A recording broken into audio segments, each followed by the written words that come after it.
Fox 17 News This Morning, your Code Red station. Well, after weeks of heated debate, state lawmakers call it a wrap for the year. We're going to discuss everything from health care to the way teachers are armed in schools and other measures to try and keep the community safe. Chaos at the Capitol continues after both the House and the Senate passed the arming teachers bill. Coming up, I'll have the latest. We're here to actually do things for the citizens and not just line our own pockets for the first time. Just saddens me that I feel like it's a personal vendetta. Well, the former Millersville mayor, Tim Lassiter, is being charged with document fraud. This comes after years of tension over city leadership. We'll take you there. Thank you for joining us here on Fox 17 News this morning. It's a Friday morning. Congratulations, you made it. I'm Justin McFarland. We do want to begin this morning with the situation going on down in Rutherford County. The westbound lanes of I-24 are trying to reopen right now. Right now, they're closed, though, near San Ridley. This is after a crash closed down all the lanes overnight. We're taking a live look there near San Ridley Parkway. They're in the Smyrna area. We're working to learn more about this crash. And as soon as we find out, excuse me, those details, we'll update you both on air and online at fox17.com. Well, state lawmakers call it a wrap at the legislative session. Governor Bill Lee and others are celebrating with what they're calling several big wins for the session. Now, the session was highlighted by a focus on several things, and that includes things like public safety, they say, as well as protecting children and keeping lower taxes. Now, when it comes to safer communities, the state Senate did state did pass something they call Jillian's Law. You can see it right here. That was one of the things they were able to get passed. He also increased the penalty for crimes against children. That is something else on their priority list. And state education leaders also say they are committed to raising teacher salaries by 2026. That was a big thing they wanted to get passed. And in health care, they provided $97.7 million to support Tennessee's hospitals as well.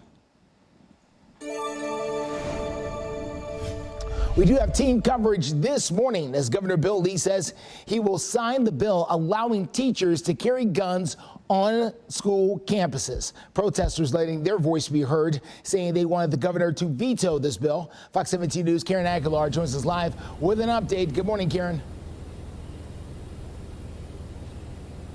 Good morning. The news of Governor Bill Lee saying that he will sign the bill is leading some people to ask him to veto it, as you mentioned, and others say that it's a step in the right direction to address safety concerns in school. The bill has already been met with vocal opposition, even as recently as yesterday here at the Capitol.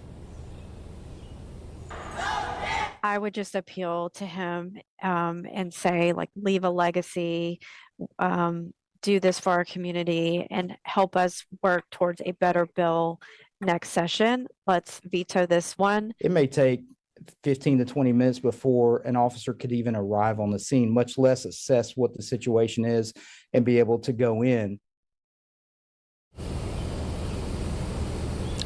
A group of people held signs, some that said shame, and yelled vote them out as legislators went to recess.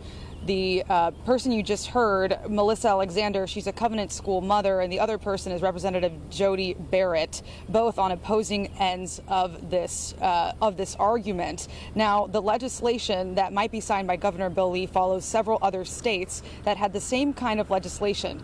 The governor has about a week to sign it or to veto the bill. If he takes no action, it will become law.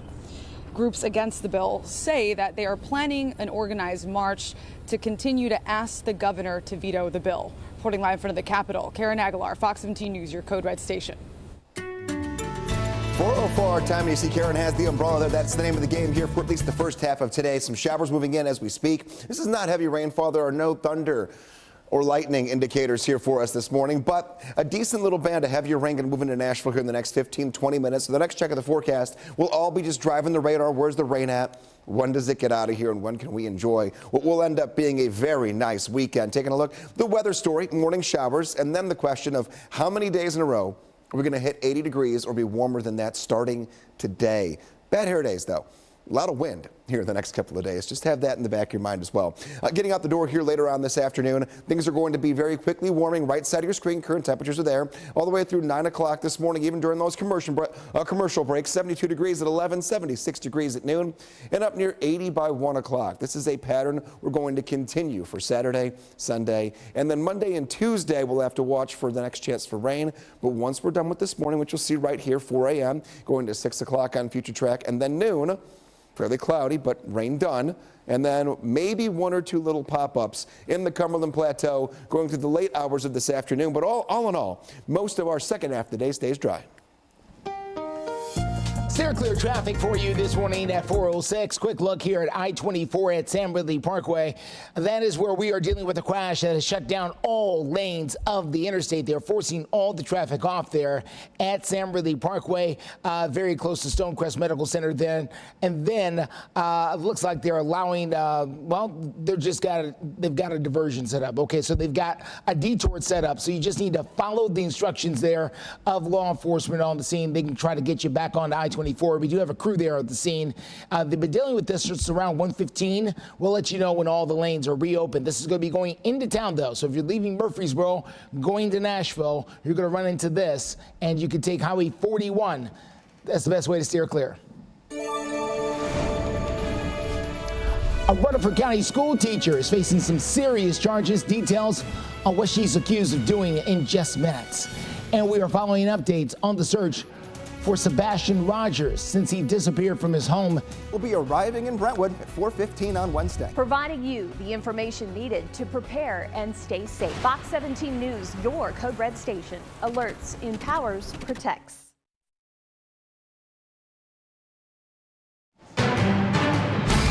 4:09 is the time. Welcome back to Fox 17 News this morning. That's a live look there in Smyrna. That is where crews have shut down all lanes of I-24 this morning because of a crash that happened at around 1:15. They're forcing all traffic off at Sam Ridley Parkway, and then you need to follow the instructions to find out exactly where to get back on. They've got a tow truck in place. Hopefully they can get whatever it is that's holding things up out of the way soon. Excuse me, the photographer there on the scene, Kevin Mumfree. Kevin, zoom.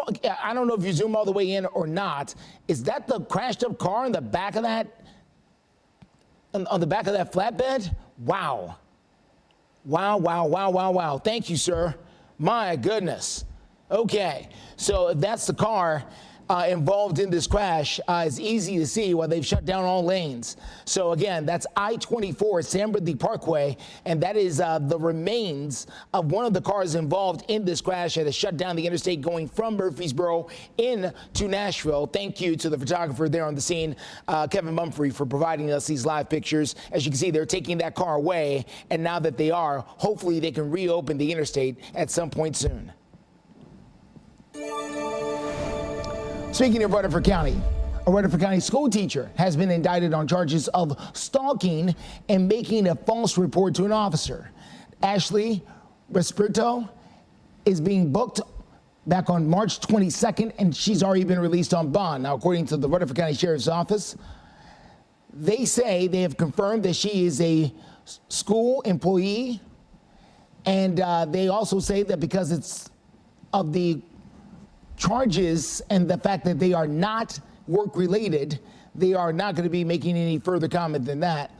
The Laverne Lake Elementary School website has listed her as a 4th grade teacher. Her court date is set for May 23rd. Just saddens me that I feel like it's a personal vendetta. An update this morning as there are mixed opinions over the former mayor of Millersville, Tim Lassiter, who is now facing charges for document fraud. Officials say this comes after years of tension over city leadership and a lot of recent turnover. Now, we want you to take a look at the screen. You can see it right here. This is the document the former mayor, Tim Lassiter, is accused of issuing for the Millersville Fire Department renovation without approval from the Tennessee State Fire Marshal's office. The work permit is issued to Lassiter himself. But the city attorney, Brian Kroll, says that once they discovered this, they took action and investigated because he says it's going to cost the fire department hundreds of thousands of dollars. This is what accountability looks like. If you're going to hold somebody accountable for any criminal activities that they've engaged in, then they must be charged with the crime. On the other hand, the Millersville Commissioner, Christina Template, doesn't think Lassiter is guilty, and she adds that there were no contract listed on that document, or no contractor listed on that particular document. Kroll says they will continue with the renovations, and they're working to get the best estimate possible. We'll continue to track this particular story and bring you updates both on air and online. Coming up, waking up to some rain here this morning on the radar. It's tracking into the Nashville area. Light right now, but when it gets a little bit heavier, and how long it will last throughout your morning coming up in the forecast. And clear traffic continues to follow that crash on I-24 near Sam Ridley Parkway in Smyrna. As you can see, all lanes still shut down for a crash they've been working since around 1:15 in the morning. We'll be right back. Perfectionists who take quality very seriously and go to the ends of the earth to hustle the best of the best for you. Yes. We get the deals. You get the good stuff. Marshall's.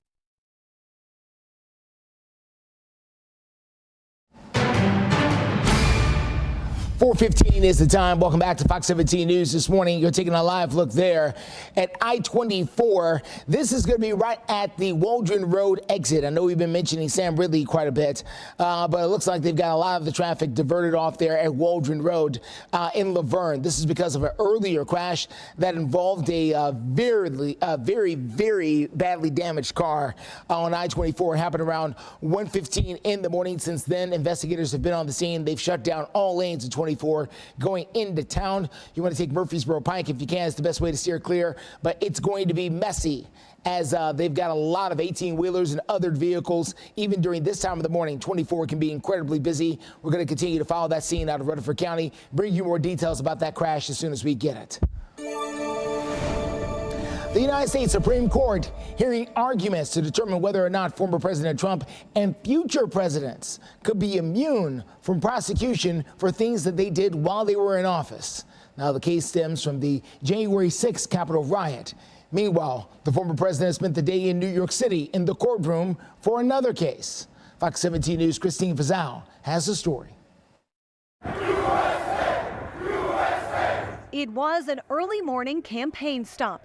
Former President Donald Trump shaking hands with construction workers in New York City ahead of his day back in court. They've taken my constitutional right away with a gag order. That's all it is. It's election interference. This whole thing is election interference.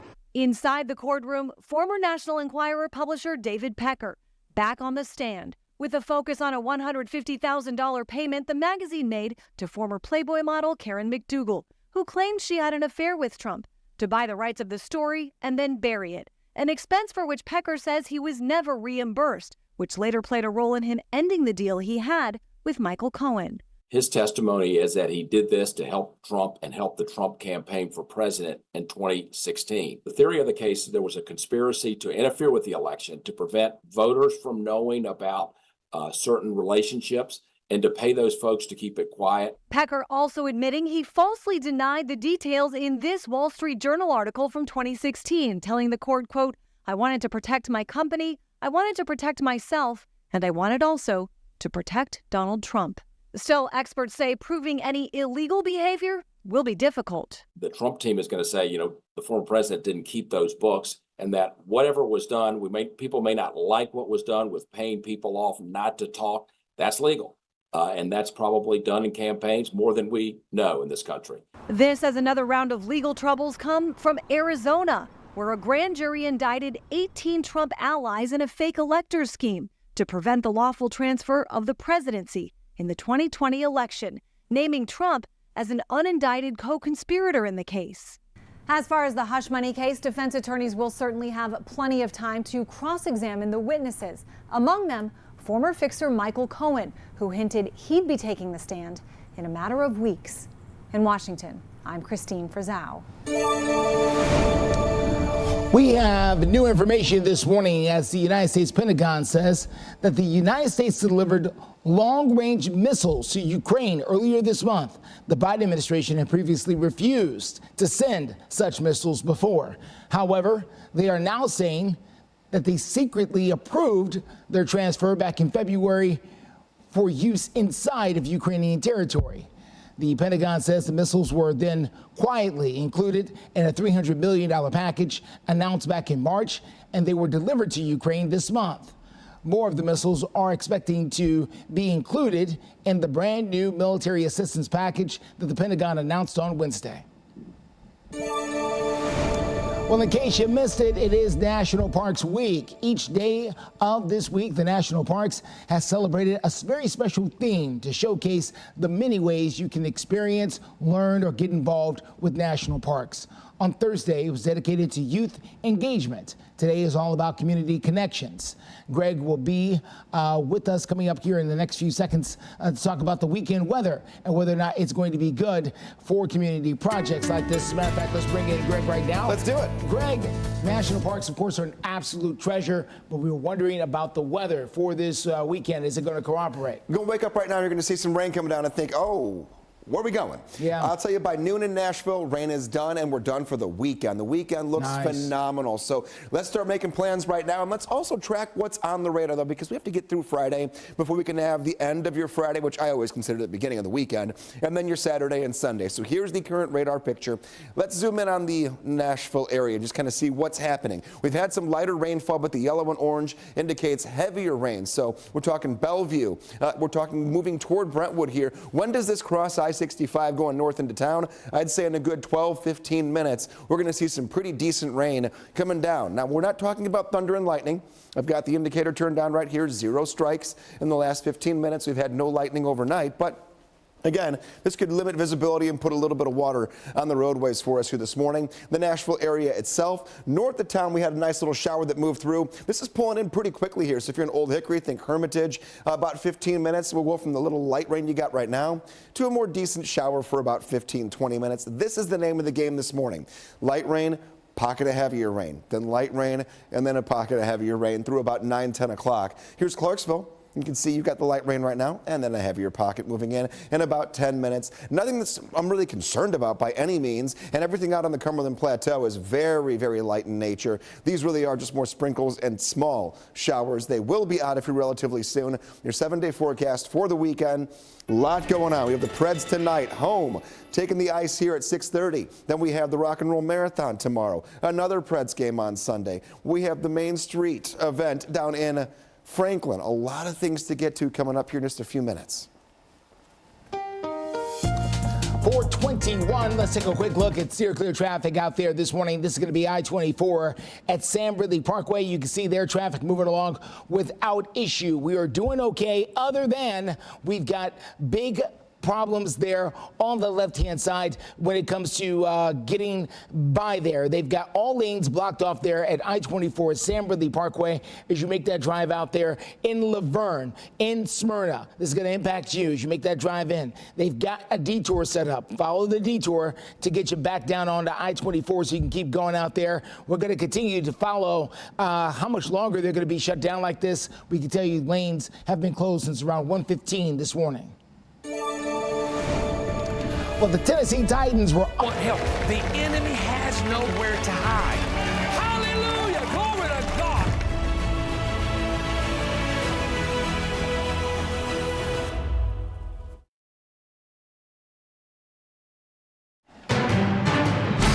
424 is the time. We continue to follow the breaking news out of Rutherford County this morning. That is where I-24 is shut down. I-24 West shut down right there at the Waldron Road exit, at the Sam Ridley Parkway exit. There was a crash overnight involving at least one car. We saw one car being towed away.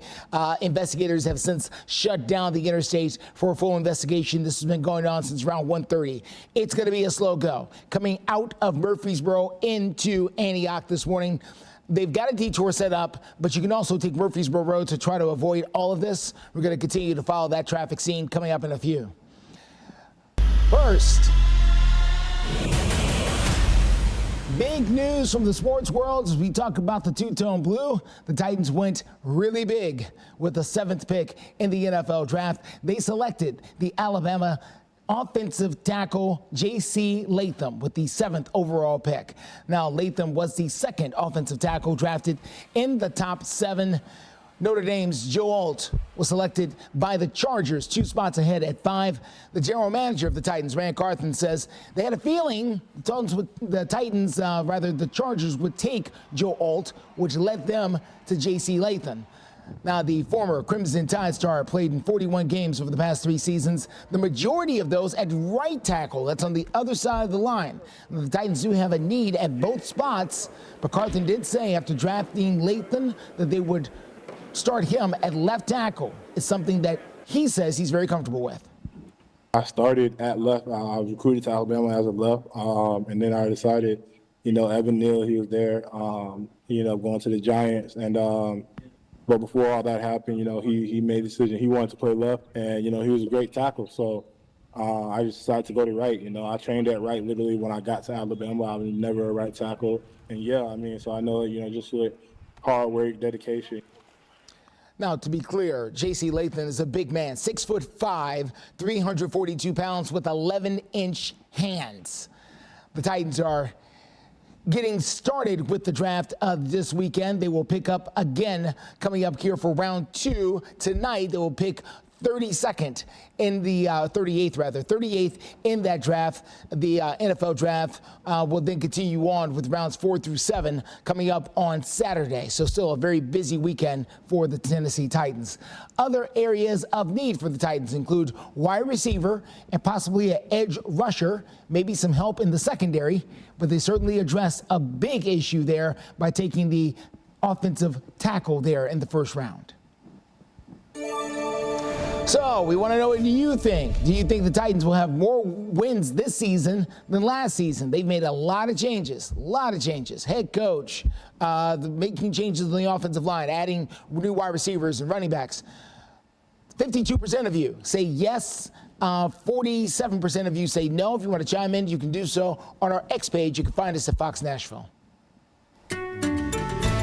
Big night last night and a big night tonight for a whole different reason in the sports world. Bridgestone Arena is going to be rocking. Here we have the first home playoff game for the Preds. Face off, puck drop, 6:30 tonight. It'll be 80 degrees outside, so say you have tickets, or maybe you're just going downtown, one of the watch parties. Things will be good. Right now we've got the rain on the radar. We'll keep tracking that, but just know by the end of this evening, we're going to look good. Might even be sunny by the time we hit 6:30. And then on Sunday, an earlier game, 4 p.m. will be the face-off at 83 degrees. The entire day Sunday is perfect. And then taking a look here, tomorrow morning, the Rock and Roll Nashville Marathon. Here we're talking about the St. Jude Rock and Roll Marathon, 7 a.m., 9 a.m., and 11 a.m., going from 68 degrees to 76. Well, coming up, we've got the very latest on that crash on I-24 near Sam Ridley. They've reopened lanes of I-24. Good news there. We're going to give you the very latest information. Plus, Nashville SC returns to Music City on Saturday. They're going to be hosting the San Jose Quakes. All right, that's at Geodis Park at 7:30.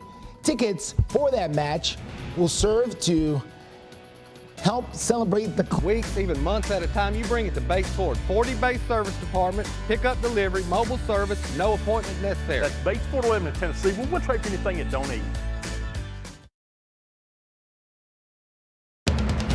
You're watching Fox 17 News This Morning, your Code Red station. As the legislative session comes to an end, the bill to arm teachers faces the most scrutiny. Coming up, I'll tell you what's next for the bill.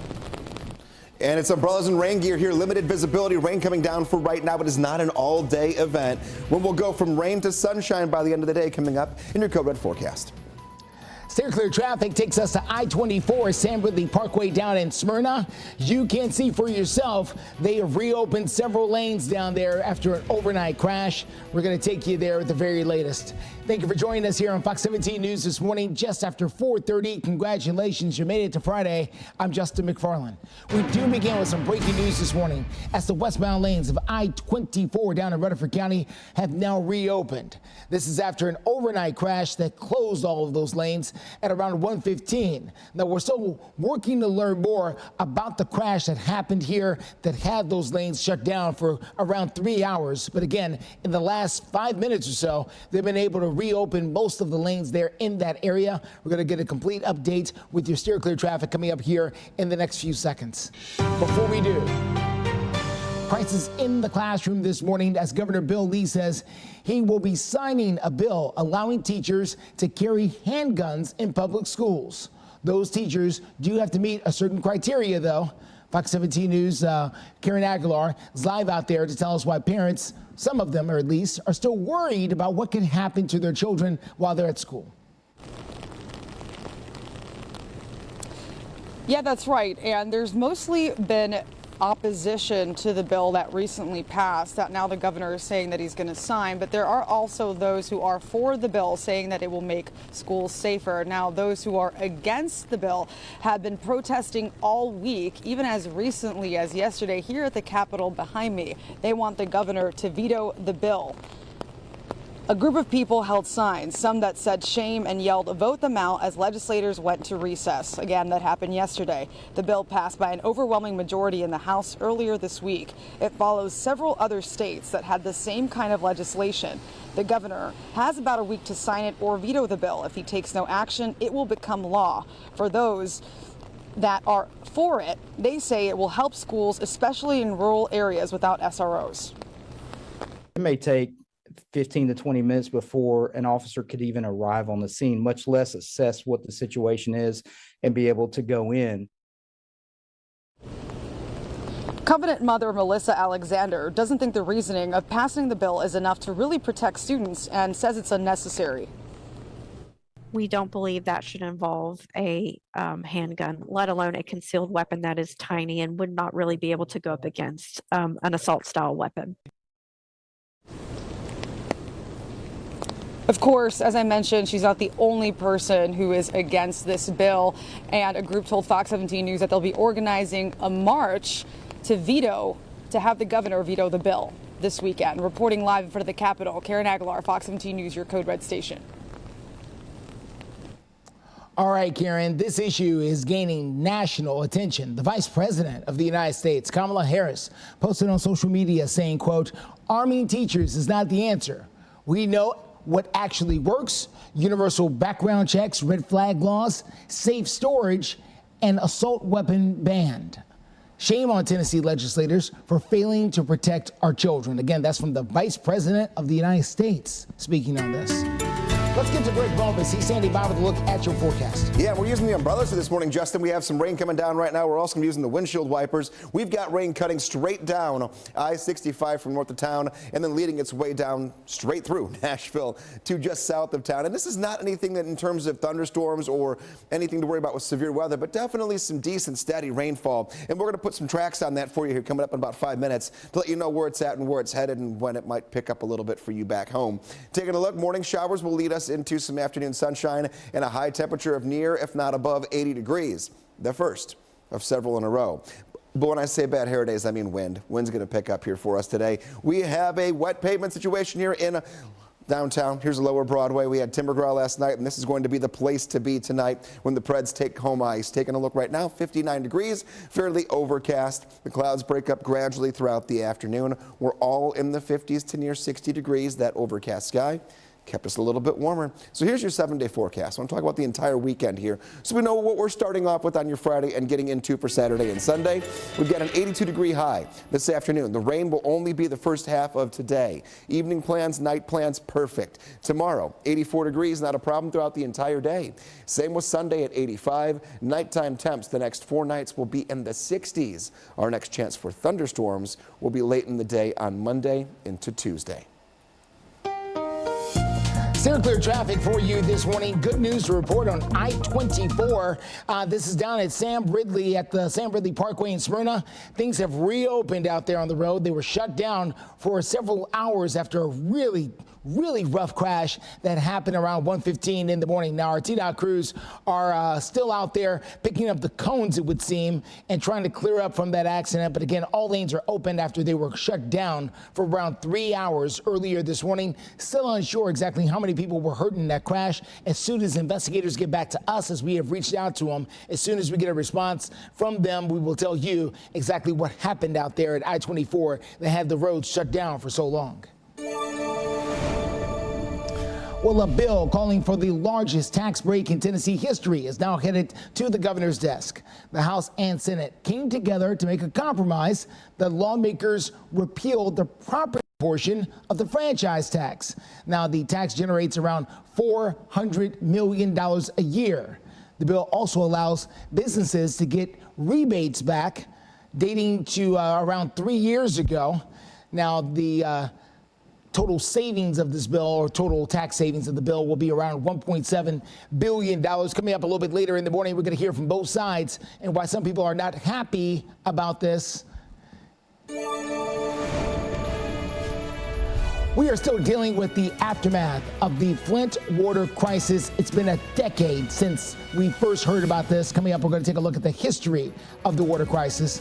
And arriving in Brentwood at 4:15 on Wednesday. Providing you the information needed to prepare and stay safe. Fox 17 News, your Code Red station. Alerts, empowers, protects. 4:40 is the time. It has been 10 years since the Flint water crisis began there in Flint, Michigan. And the city still has not replaced all of the water pipes, at least not yet. The problem began back on April the 25th of 2014. That's when the city of Flint switched their water supply from Lake Huron to the Flint River. Now, the switch caused distribution pipes to corrode. Nearly 2 years later, then President Barack Obama declared a state of emergency there in Flint. By then, more than 100,000 people, including around 12,000 children, have been exposed to lead. Now, people there are still dealing with the health effects of the bacteria exposure, as well as the lead issues there in Flint. An update this morning from Baltimore, Maryland. That is where the first cargo ships have been able to get through the Baltimore harbor. It's the very first time this has happened since the Francis Scott Key Bridge collapsed a few weeks ago. Now, crews have been working for weeks to remove parts of the bridge from the river that collapsed when a cargo ship lost power and slammed into a support pier of the bridge. At least 6 construction workers were killed when that happened. There's still a full-on investigation as to the exact cause of the collapse there, and still unknown exactly how long it will take to rebuild the bridge. 441, rain coming down right now, and we're going to take a look right now at radar, track where it's at, where it's headed. Overall, nothing that we have to really be concerned about when it comes to any thunder or lightning. We've seen none of that overnight into this morning. And here we go, zooming into the Nashville area. You can see the more moderate rainfall starting to pull away from Nashville. So where's it headed next? Areas like Antioch, Laverne, Smyrna, Nolensville. All in the next 10, 15 minutes, you're going to get a good 10-minute burst worth of some decent rain, and then it goes a little bit lighter once again. Go a little more toward the north, Greenbrier, you get out toward Gallatin, Hendersonville, Old Hickory. Also within the next 10, 15 minutes, rain gets a little heavier than it is right now. This will cause some visibility issues. We do have some fog out there, even in the areas where it's not raining right now. So keep that in mind as we're starting off our day. This is not going to be an all-day rain. This is ahead of a warm front. That warm front is going to pull through. It's going to give us some 80-degree temperatures later on this afternoon. We'll plan your entire weekend coming up in your Code Red forecast. Well, coming up, we've got the very latest on your steer clear traffic, including an all clear situation at I-24 Sam Ridley down in Smyrna. Also, Nashville will be jam-packed this weekend as many people are getting ready to hit the streets for the St. Jude Rock and Roll Running Series. You guys have been around for such a long time and you have a reputation in the community. The settlement that was, achieved, it's like the start of a new life. 4:44 is the time in your community this morning. The state of Tennessee is hosting National Prescription Drug Take Back Day. They're going to happen. That's going to happen this Saturday. There's going to be multiple drop-off locations where you can visit across the state. The event aims to provide safe, convenient, and responsible means of disposing unwanted and unused prescription drugs, both safely and anonymously as well. Well, if you're looking for something to do this weekend, there's plenty to do out there across the mid-state, so listen up. The 40th annual Main Street Festival, sponsored by First Horizon, is set to take place at the historic downtown Franklin. The event is set to begin at 10 o'clock. You can see a live look there from Franklin in the 5 Points area of the downtown square. There will be multiple events throughout the weekend. Again, that's down in Franklin, so you can go out there and take a part of all the fun. Well, also on Saturday, celebrity chef and entrepreneur Paula Deen will be making a visit to Nashville. She'll be at her restaurant for a book signing. Paula Deen is scheduled to appear at Dean's Family Kitchen. Their location is over there just outside of the Opry Mills Mall. She says she's looking forward to getting back to Nashville. Doors will open up for that event at 2 p.m. The Nashville Zoo is hosting a fun event for adults. They're calling it Sips for Species. It will take place coming up at 6:30 p.m. at the Nashville Zoo. That's happening tonight. Officials say the event combines your favorite adult beverage along with food, live music, and animal encounters all in one night. Also news out of Brentwood this morning. It's National Parks Week, so now it's a great time to get out there and try to take advantage of everything that everybody has to offer. This weekend, the city of Brentwood is opening up some brand new mountain bike trails. So if you have a mountain bike hanging in your garage, it might be the right time to pull it on out and give it a try. The trail will open up Saturday at Smith Park down in Brentwood. Boy, that's just a start. We haven't talked about the marathon yet. But we're about to. Nashville's getting set for a major marathon. It's going to be the St. Jude's Rock and Roll. Then don't call it a marathon anymore. They call it a running series because it's not just a marathon. It's much more than that. Greg was going to be alongside of us right now telling us what's it going to be like out there for runners. Because, you know, it's more than a marathon, Greg. You can do other stuff. Oh, there's so much going on within the entire event. I got tired just listening to all the things you just named off that are happening this We didn't weekend. name everything, trust me. Oh, There's no. still plenty of other things we haven't gotten to yet. Tip of the iceberg. So the big question is, can we go out? Can we enjoy it? Can we be carefree? And the answer to all of those questions, yes, yes, and yes, because nothing is going to happen other than this morning rainfall. Once the morning rainfall is done, that big red line just away from Nashville, warm front, going to move through. We're going to bring in temperatures that will be in the 80s today, tomorrow, Sunday, Monday, Tuesday, and Wednesday. Only chance for rain we're going to see between now and the end of the weekend. It literally is happening right now. So we're ready to start, but we're all clear when it comes to code red. Nothing to worry about when it comes to any severe weather or even thunderstorms this morning. Just run-of-the-mill steady rainfall. We want the rain gear here going to the bus stop this morning. First spell 59 degrees after school, a temperature of 81, decreasing clouds throughout the afternoon. I'll tell you right now, after school sports are going to be fine. There'll be some wet grass, so there could be some dirty uniforms later on today, that's for sure. But as far as the overall picture goes, we're looking pretty good. Metro Center camera, not going to see a lot of sunshine for sunrise. You'll notice the sun obviously come up, will get lighter, but fairly overcast and cloudy. Here we are on Future Track. Let's time it out of here. 6 a.m., still tracking some rain. And by the time we get to noon, most of the rain is done in the Nashville area. Light sprinkle, it's possible here. Late morning, early afternoon. But then by the evening, if you get east of I-65, the chance for a quick pop-up shower, not highly likely, but can't rule it out. Most of us will stay dry. Sun begins to creep in before sunset, and then we're great. And we're set up very nicely tomorrow morning. I know runners don't want to have necessarily the sun beating down on you when the marathon starts. We're going to start mostly cloudy and then break up the cloud cover into some sunshine for the afternoon. Highs once again will be in the 80s. So really a nice looking weekend ahead of us. Backyard forecast today. This morning will be fairly, again, on the cloudier side at 61, but 81 by 3 p.m. Again, just the wet grass to deal with, and then we're fine. Here we go. Look at that stretch of 80s every single day on the 7-day forecast at or above the 80-degree mark. Next chance for thunderstorms won't be until late Monday.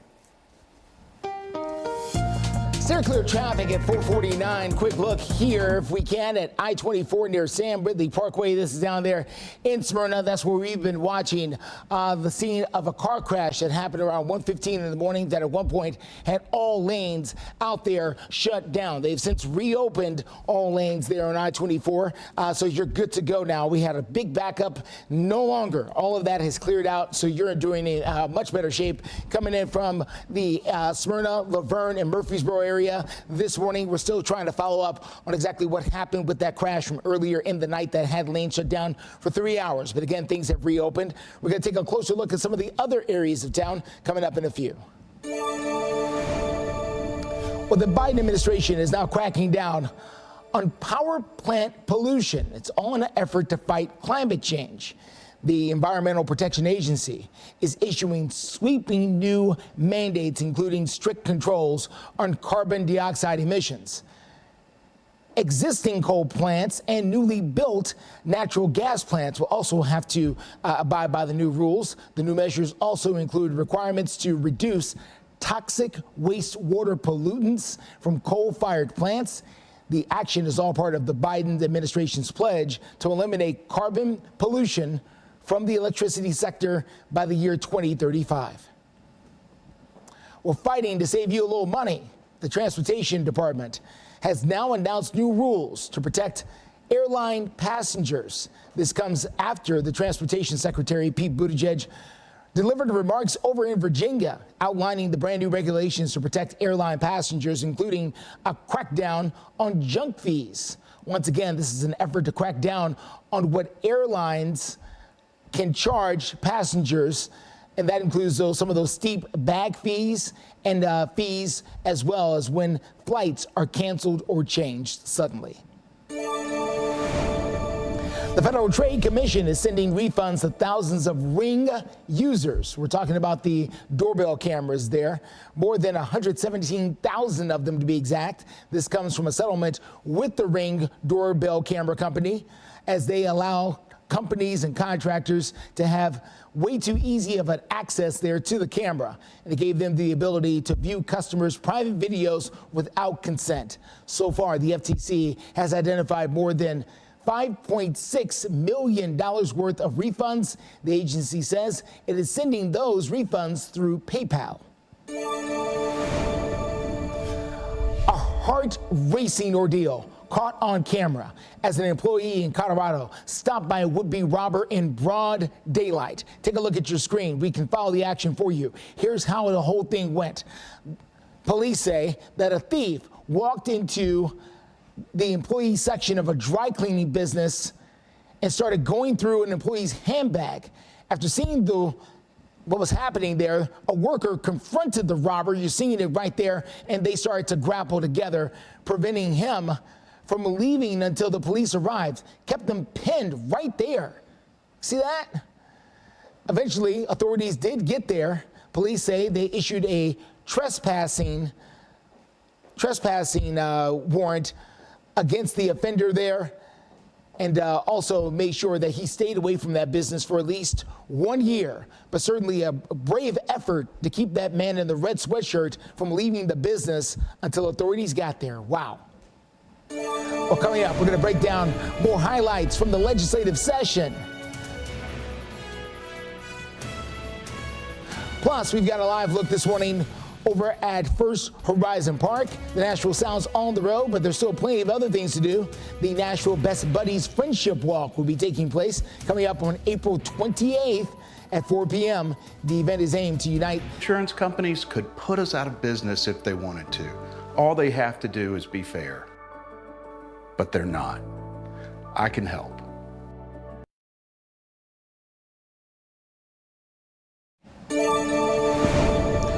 .56 is the time. Taking a look at our website, fox17.com. If you were at BNA yesterday, you may have been impacted by a few delays. According to the FAA, the ground delay was because of a staffing issue there at BNA. The administration says that it briefly slowed the flow of flights into Nashville International Airport due to the unanticipated air traffic control staffing issues. Everything is running as normal this morning. If you'd like to read more about this story or others we have covered, you can always visit our website, fox17.com. Well, take a look at this. That's a porcupine enjoying a bit of a snack. The Memphis Zoo shared this video on their social media account. Look at the cute porcupine. Well, it's cute as long as you don't touch it. You know, the snack, eating the snack with their very tiny hands there. as she was also using her feet to keep her balance there on a tree branch. Adorable video to watch. Justin, we're always trying to get ratings here and, get people to, why can't we just play like that all morning long? Talk about cute here. Taking a look at a few things when it comes to this weekend. We've been talking about it all week long. Series tied 1-1 right now. The Canucks and the Preds taking the ice at Bridgestone Arena. Home face-off at 6:30 this evening. And I'm telling you, the rain we've got right now, long gone. If you're going downtown, whether it's to a watch party or to the game itself, 80 degrees and mostly sunny when that puck drops at 6:30. And then on Sunday, sunny again, temperatures in the 80s. So any plans you've got for the weekend? We're looking really good. One of the better weekends we've had in a long time when there's so much going on. We do have the St. Jude's Rock and Roll Marathon in Nashville here happening tomorrow. Just note that you might want to look online on fox17.com to find out what the road closures are, because you may either get stuck in downtown or not be able to get downtown for a good chunk of tomorrow. 7 a.m., 68 degrees, 9 o'clock, 72, 11 o'clock, 76 degrees, a little bit of a breeze, and starting the morning overcast, breaking into sunshine gradually throughout the morning. And then we just, hop on 65, go south of Nashville after the marathon. We have Main Street Festival in Franklin, warm both days, Saturday and Sunday. I've cranked the temperatures up here, middle 80s. Again, the wind will be there for Saturday, mainly dry, if not completely dry, both days. Clear traffic out there for you this morning. Let's get a good look here at I-40 at Donaldson Pike. You make that drive into town. Coming in from the east side of town, a little bit of rain out there could be slowing you down, so heads up on that. We are accident-free on the road so far here this morning, despite that rain out near the airport. We'll continue to follow things for you, let you know whatever else we find with Steer Clear Traffic Live and Local through 9. News from the economy this morning. You could have money coming and not even know it. 1 in every 6 Tennesseans has unclaimed property, essentially missing money, and the state wants to write you a check. How big is this pot of unclaimed money here in Tennessee? Oh goodness, there's more than $1 billion in Tennessee waiting to be claimed. Billion? Billion with a B.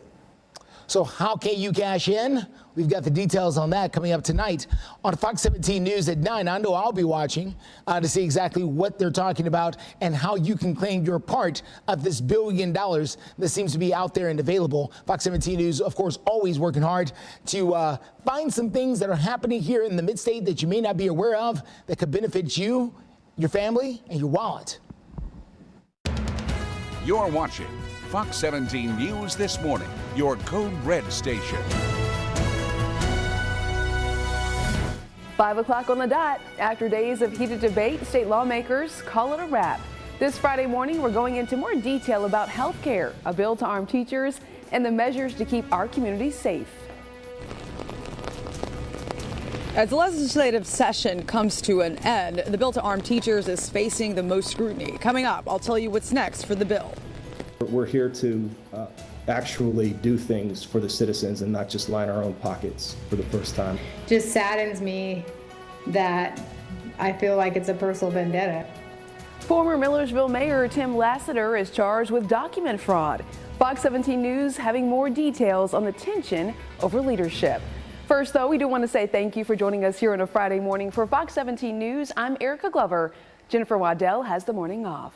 And to kick off this Friday morning, we do want to share some of the top 3 headlines that you need to know before heading out the door. The University of Southern California is canceling their main stage graduation ceremony as tensions increase from protests over the Israel-Hamas conflict.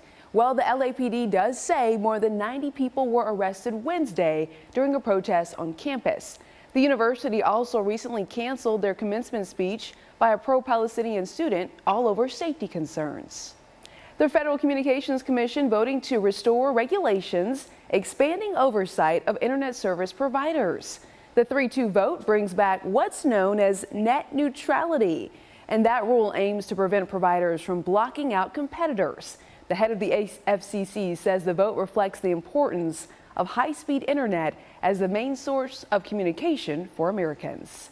Let's talk about TikTok. TikTok's Chinese parent company ByteDance says it will not sell the social media platform. Big story here. This is the first official response from the company since President Biden signed a bill that could lead to a nationwide ban. Under the current U.S. law, though, TikTok is now forced to go ahead and find a new owner within a couple of months or be banned from the U.S. entirely. Back here, though, in Middle Tennessee, state lawmakers calling it a wrap. Governor Bill Lee and other leaders are now touting those several big wins. Right behind me here, we're laying it all out for you. This session, though, was highlighted on a focus on public safety, protecting children, also keeping taxes low. And when it comes to safer communities, the state passing Jillian's Law. They also increased the penalty for crimes against children. And in education, state leaders say that they're committed to raising teachers' salaries by 2026.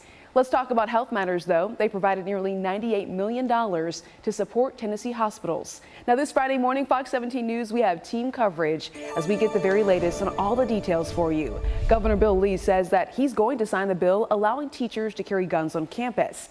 Meanwhile, protesters truly continuing to put pressure on the governor to veto.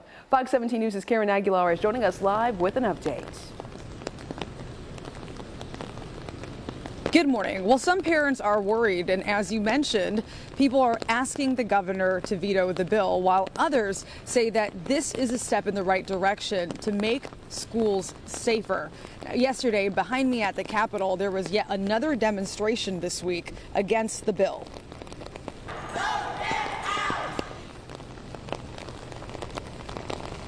A group of people held signs and yelled, "Vote them out," as legislators went to recess. The bill passed an overwhelming majority in the House earlier this week. It follows several other states that had the same kind of legislation. The governor has about a week to sign it or veto the bill. If he takes no action, it will become law. Those for it say it will help schools, especially in rural areas without SROs, and others think it just isn't necessary. I would just appeal to him and say, like, leave a legacy, do this for our community, and help us work towards a better bill next session. Let's veto this one. It may take 15 to 20 minutes before an officer could even arrive on the scene, much less assess what the situation is and be able to go in. Groups that are against the governor signing the bill say that they will be organizing a march over the weekend. Reporting live for the Capitol, Karen Aguilar, Fox 17 News, your Code Red station. Karen, thank you. Okay, Greg, she has the umbrella. How much longer are we going to need that? I would say in the Nashville area, just have it handy through about late morning, and then we're fine for the rest of the day. If you're a little east of I-65, the rain may linger a little bit longer, but really is just a first half of the day event. Unfortunately, that means getting out the door and just trying to have that commute and getting the kids to the bus stop is not going to be the most opportune of mornings you've had so far this week. Taking a look, lighter rainfall indicated by all the greens we've got here. Nothing heavy. We've had no thunder or lightning overnight, but it is just that steady, consistent rainfall moving into the Crossville area right now. We'll continue to track toward the east, and these little lighter bands of rain will be replaced by some more decent rainfall in the coming hours. The yellows and oranges showing some more decent rain. Basically, if you're taking I-40 from the east into Nashville, almost the entire stretch of I-40 right now is covered in that light to moderate rainfall. And then even I-65 into town from the north and from the south getting some decent rainfall. So areas like Hendersonville, Old Hickory, Mount Juliet, Nashville itself right now, Oak Hill and Brentwood are all seeing it. This is not, again, one of those big deals here this morning, but definitely going to keep watching the radar for you. We will look at Future Track to track out those morning showers. I'll tell you how many 80-degree days in a row we'll have and why the next few days will be bad hair days. That's coming your way in a few minutes, Erica. Bad hair days. Stop it. Yep. Okay, 5:06 is your time. Do want to take you over to the airport, showing you a live look, I-40 West, Donaldson Pike. Now listen, this area typically gets very busy any weekend here in Music City, but right now we're not seeing any significant slowdowns. This area looking really, really good. We'll continue sharing all of your steer clear traffic updates, though. We got you covered on Fox 17 News this Friday morning up until 9 o'clock. We also have an update this Friday morning. There are mixed opinions over the former Millersville Mayor Tim Lassiter, who is now facing charges for document fraud. Well, this is a document right here on your screen that former Millersville Mayor Tim Lassiter is accused of issuing for a Millersville Fire Department renovation without approval from the Tennessee State Fire Marshal's office. Well, the work permit, we understand, is issued to Lassiter himself. City Attorney Bryant Kroll says once they discovered this particular issue, they took action and they also investigated. This is what accountability looks like. If you're going to hold somebody accountable for any criminal activities that they've engaged in, then they must be charged with the crime. Right, you heard him there. This is what accountability looks like. On the other hand, though, Millersville Commissioner Christina Template does not think Lassiter is guilty, and she adds there were no contractors listed on the document. Kroll says they're going to continue with the renovations and are continuing to investigate and work on getting the best estimate. After the break, a Rutherford County Schools teacher is facing serious charges. We're going to share some more details on what she's accused of. And Fox 17 News, we are committed to following all the updates when it comes to the ongoing search efforts for 15-year-old Sebastian Rogers. He's now been missing for 2 months. A vigil is being held tonight.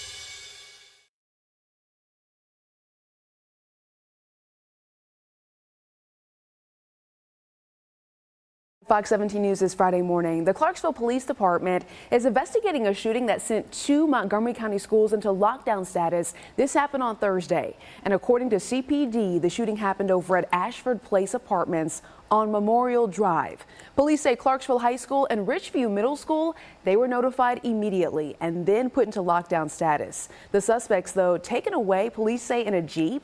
There are no reported injuries, but crews are asking that if you have any kind of information, go ahead and contact police. We do want to let you know that the search continues for a teenager on the run after police say he killed a man in Midtown over the last weekend. Police say the man on your screen is Adrian Cameron Jr. The 19-year-old was out on bond while awaiting trial for a 2021 murder. We've been talking about this all week long. That's because the DA's office says they have now filed a motion to revoke Cameron's bond.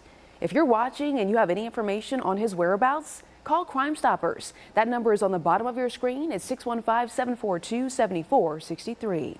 And if you want Fox 17 News to investigate a story, go ahead and send us your tips, okay? Take a look at your screen. We have a QR code. Just pick up your phone. You probably already have your phone in your hand anyway. Scan this QR code. That way you can immediately share those tips with us and go ahead and follow all of our social media platforms, Instagram, TikTok, Twitter, X, whatever it's called now, and of course visit us over at fox17.com. Well, a Rutherford County Schools teacher indicted on charges of stalking and making a false report to an officer. We're getting some more updates about this story this Friday morning. Take a look here, though. This is Ashley Restrepo. She was booked on March 22nd and released on bond. That's according to the Rutherford County Sheriff's Office. A spokesperson, though, with Rutherford County letting us know that they confirmed to Fox 17 News that she is currently employed with the district.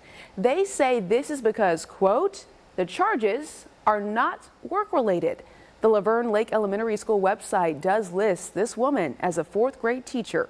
Her court date, by the way, is set for May 23rd. Greg. Waking up to some rain here on the radar. So coming up in your COVID forecast, when the rain just takes a hike. Let's just get it out of here and how long it will stay out of here for the upcoming weekend. That's coming straight your way. Get it out of here. We're also keeping a very close eye on all of your steer clear traffic updates. Taking you to Antioch, showing you a crystal clear view here. This looks good. All the updates, though, up until 9 o'clock. Hey, runners, are you ready? Are you ready? Listen, the rain's not going to continue all weekend. That's a really good thing because thousands of folks. Sure, I can hold. Liberty, liberty, liberty, liberty. In theaters now. Injured? Call Morgan & Morgan. For the people.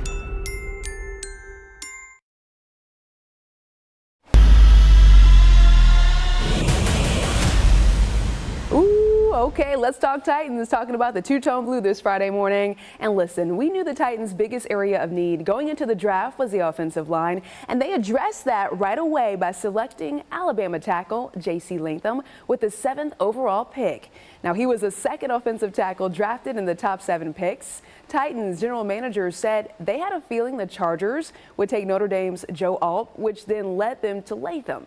The former Crimson Tide star played in 41 games over the past 3 seasons, majority of those at right tackle, and Titans have a need at both tackle spots, but Titans GM did say after drafting him that they would start him at left tackle, something he says he does feel very comfortable with, but let's hear it in his own words.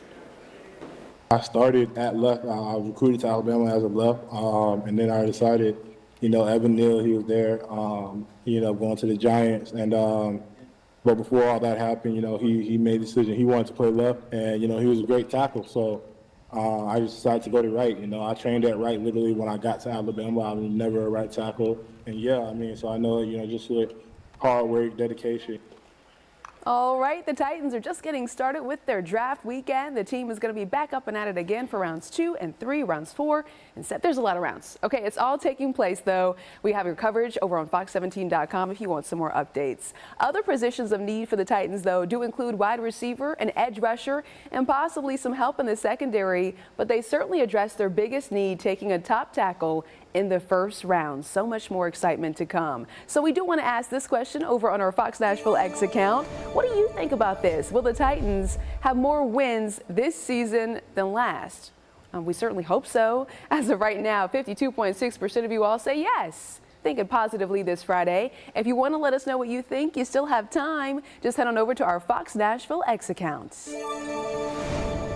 Well, making national news, in case you missed it, it is National Parks Week. Each day of National Parks Week has a special theme to showcase the many ways you can experience, learn, or just get involved with our national parks. Thursday was dedicated to youth engagement, and today is all about community connections. So Greg is going to be talking about this weekend's weather, whether it's going to be good enough to go outside, get involved.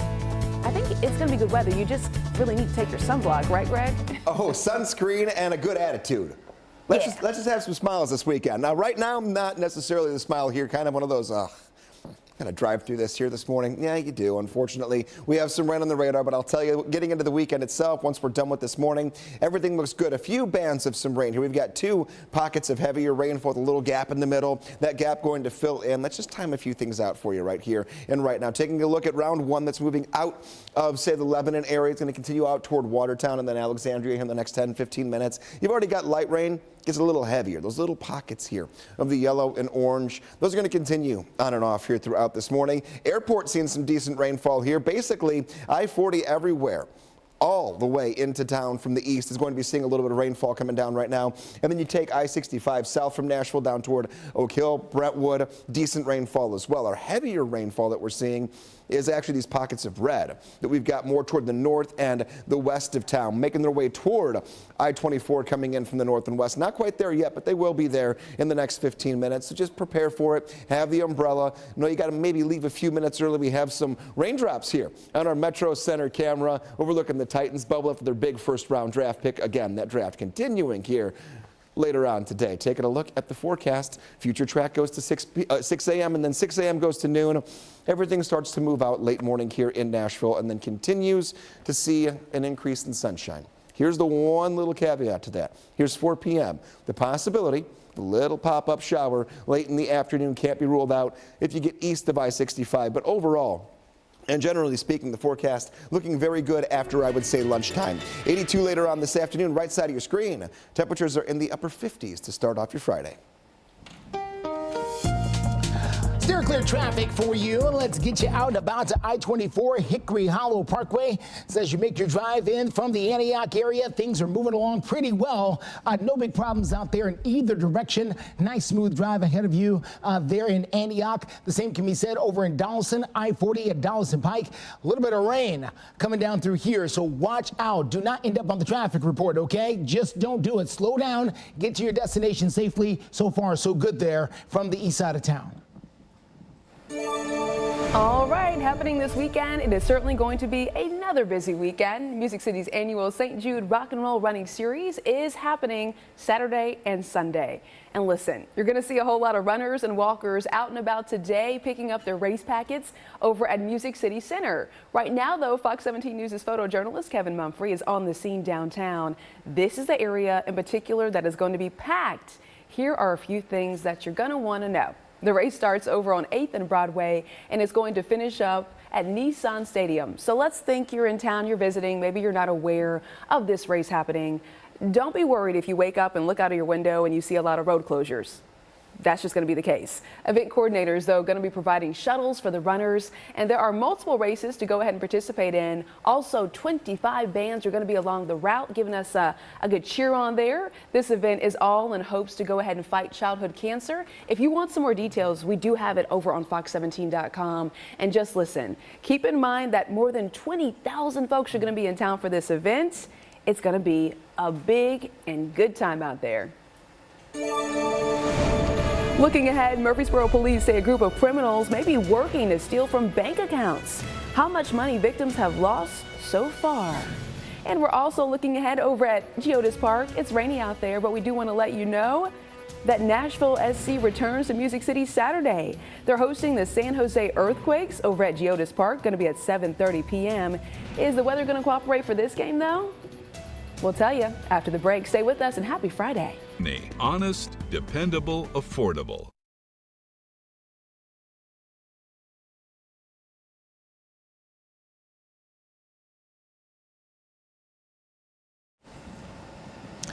.524 is the time here on this Friday morning. After months of debate over a long list of issues, everything from gun control to schoolhouse safety to abortion to immigration, the House and the Senate for the state of Tennessee have adjourned for the year. They are done.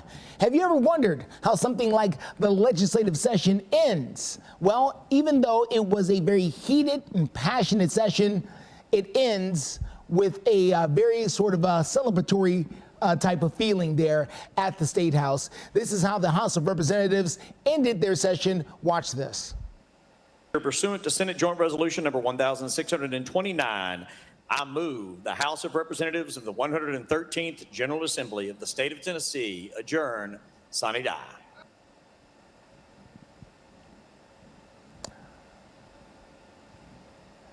All right, you can see the deputy speaker there. He'll bang the gavel eventually and say, everybody go home, essentially, sine die. Sine die is a Latin term, which means that they're ending the meeting without another time set to come back. So they're ending the meeting indefinitely. The House and the Senate also took the time to honor a number of lawmakers who will not be coming back next session. By the way, they will not be coming back to session until January unless the governor calls a special session for some reason.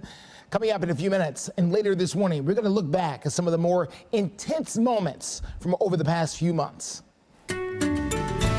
5:25, taking a look at the forecast here with some rain out there on the radar that we're going to track for you in less than 5 minutes coming up in our 5:30 half hour. But the broad strokes of today is there's morning rain that will die down, and then the wind will pick up. Later on this afternoon with a high temperature of 82. Sunset will be at 7:30. We haven't even gotten to sunrise yet, but let's talk about sunshine in general. The second half of the day, best chance to see some moving in from west to east. Know when to mow. Been talking about this all week long, that today was that day where we're going to see some rain early in the day, have the wet grass later. But your Saturday and Sunday, warmer. Keep that in mind. Peak heating of the day in the middle 80s. So I would do it in the morning or in the evening, but both days are good to go. You can track along with us right now as we're getting up and getting moving here on a Friday by downloading the Fox 17 Code Red Weather app, either by scanning the QR code or just searching Code Red Weather in the App Store.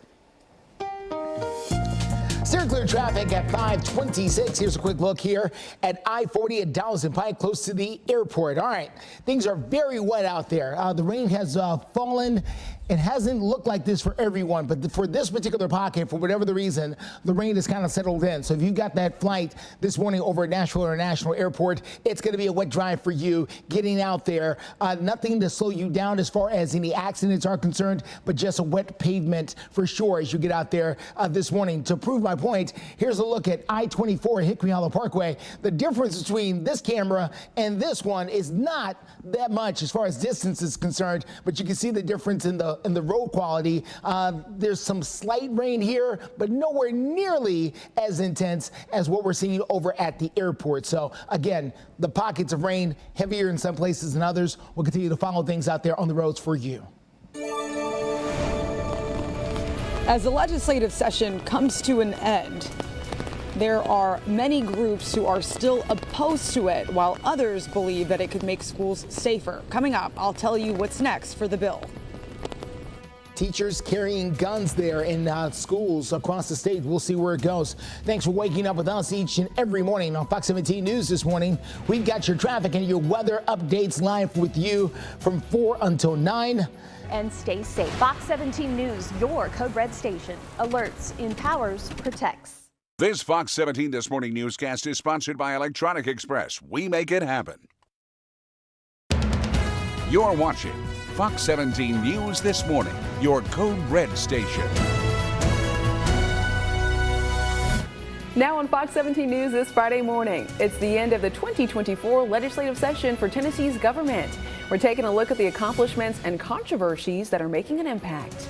And a tax break for Tennessee businesses headed to Governor Bill Lee's desk. How lawmakers found a last-minute compromise. Good morning, Greg. Good morning. Not looking so great, but I promise you, stick through it. Get through the morning. A really nice weekend forecast, but I am tracking rain about every 5 minutes here on radar to get you through your Friday start. Okay, Greg, you promised us. I'm holding you to that. Thank you so much for waking up with us here on a Friday morning. For Fox 17 News, I'm Erica Glover. Jennifer Waddell has the morning off. Well, we're going to get started with some politics this Friday morning. Tennessee's legislative session adjourned for the year. Some areas seeing progress while others are sparking political debates. Bills that have passed include Jillian's Law to make sure people found mentally incompetent to stand trial cannot have guns. And Governor Bill Lee says he is going to sign a bill allowing teachers to carry handguns in public schools. Those teachers do have to meet certain criteria. But we're now hearing from some parents who are still worried about what could happen to their children while in the classroom. So our Fox 17 News reporter Karen Aguilar is joining us live with more on this continued debate. Good morning, Karen. Good morning. Those against the bill say that they want the governor to veto it. However, those in favor of the bill say that if it is signed by Governor Bill Lee, it will make schools safer. And we've seen a ton of protests erupt right here behind me at the Capitol. The one most recently happened just yesterday.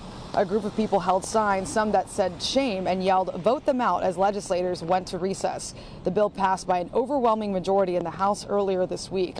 It follows several other states that had the same kind of legislation.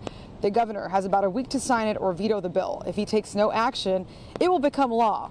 Those for it say it will help schools, especially in rural areas without SROs. It may take 15 to 20 minutes before an officer could even arrive on the scene, much less assess what the situation is and be able to go in. Covenant mother Melissa Alexander doesn't think the reasoning of passing the bill is enough to really protect students, and she says it's unnecessary. We don't believe that should involve a handgun, let alone a concealed weapon that is tiny and would not really be able to go up against an assault style weapon. So again, she's not the only one that has opposition to this bill, and a group of people tell Fox 17 News that they are organizing a protest over the weekend to ask Governor Bill Lee to veto the bill. Reporting live in front of the Capitol, Karen Aguilar, Fox 17 News, your Code Red station. 5:33 your time. You can see we have the umbrellas, and that's going to be the case for the next couple of hours. It's not an all-day rain, but definitely starting off our Friday on a rainy note with a lot of visibility issues here, too. It really is reducing how far you can just see down the road this morning. Taking a look, I-24 coming in all the way from southern Kentucky, starting to see the rain pick up, and we're going to monitor one little batch of some heavier rain and when it gets right across that corridor coming up in about 30 seconds. But right now, let's talk Cumberland Plateau, Monterey. We get out toward Crossville. We get Stringtown, Sparta, Cassville, Cookeville. We're all seeing light rainfall. This is not heavy. It's in little pockets. You get a little shower, you get a break, get a shower, get a break. But taking a look here, I-40 into town from the east. All across the board, we're seeing the rain coming down, moving in toward the Lebanon area right now. Mount Juliet, if we get a little closer to the Nashville area, you can see 65 south going into town. We're going to see some decent rainfall as well. The Berry Hill area, Oak Hill, getting all the way down toward Brentwood. And here's what I mentioned when it came to the northwest of town. The reds and oranges indicating some more decent rainfall. This pulling toward Coopertown in the next 20-25 minutes. It should be cutting right across I-24 in the next 10 to 15 minutes. Just giving you some ideas here as we're heading out the door this morning of what you can expect when you're trying to hit the road to start off this Friday. This rain's out of here by late morning. But right now, we're all clear. No thunder, no lightning, just some run-of-the-mill moderate to heavy at times rainfall. Taking a look downtown, 55 degrees. That rain hitting Lower Broadway right now. We'll talk a little bit more about Lower Broadway and the Preds game later today, and the forecast for that coming up in a few minutes. And right now, Justin, steer clear traffic. This camera, quite a bit of rain I can see right now. Yeah, you were saying earlier, the rain is light. I was like, I don't know. You should ask the folks over at I-40 at Spence Lane what they think about that. The rain looks fairly heavy over there in that particular area of town. So heads up as you make that drive in from that east side of town there. Looks like they've also got some cones set up for some overnight construction taking place. So maybe one lane temporarily shut down. But please just heads up and watch out as that rain continues to pour in. And a fairly heavy dose here, at least at this particular pocket at I-40 Spence Lane east of downtown. There's also a crash to tell you about. Let's get to that if we can. Here it is at I-40 at Fessler's Lane, not too far from Spence.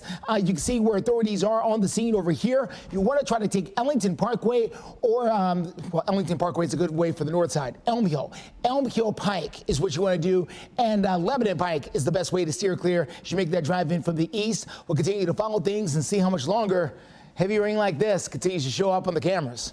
Ooh, Justin, thank you. Okay, let's get back to politics with continuing coverage because a bill calling for the largest tax break in our Tennessee history is now heading to Governor Bill Lee's desk.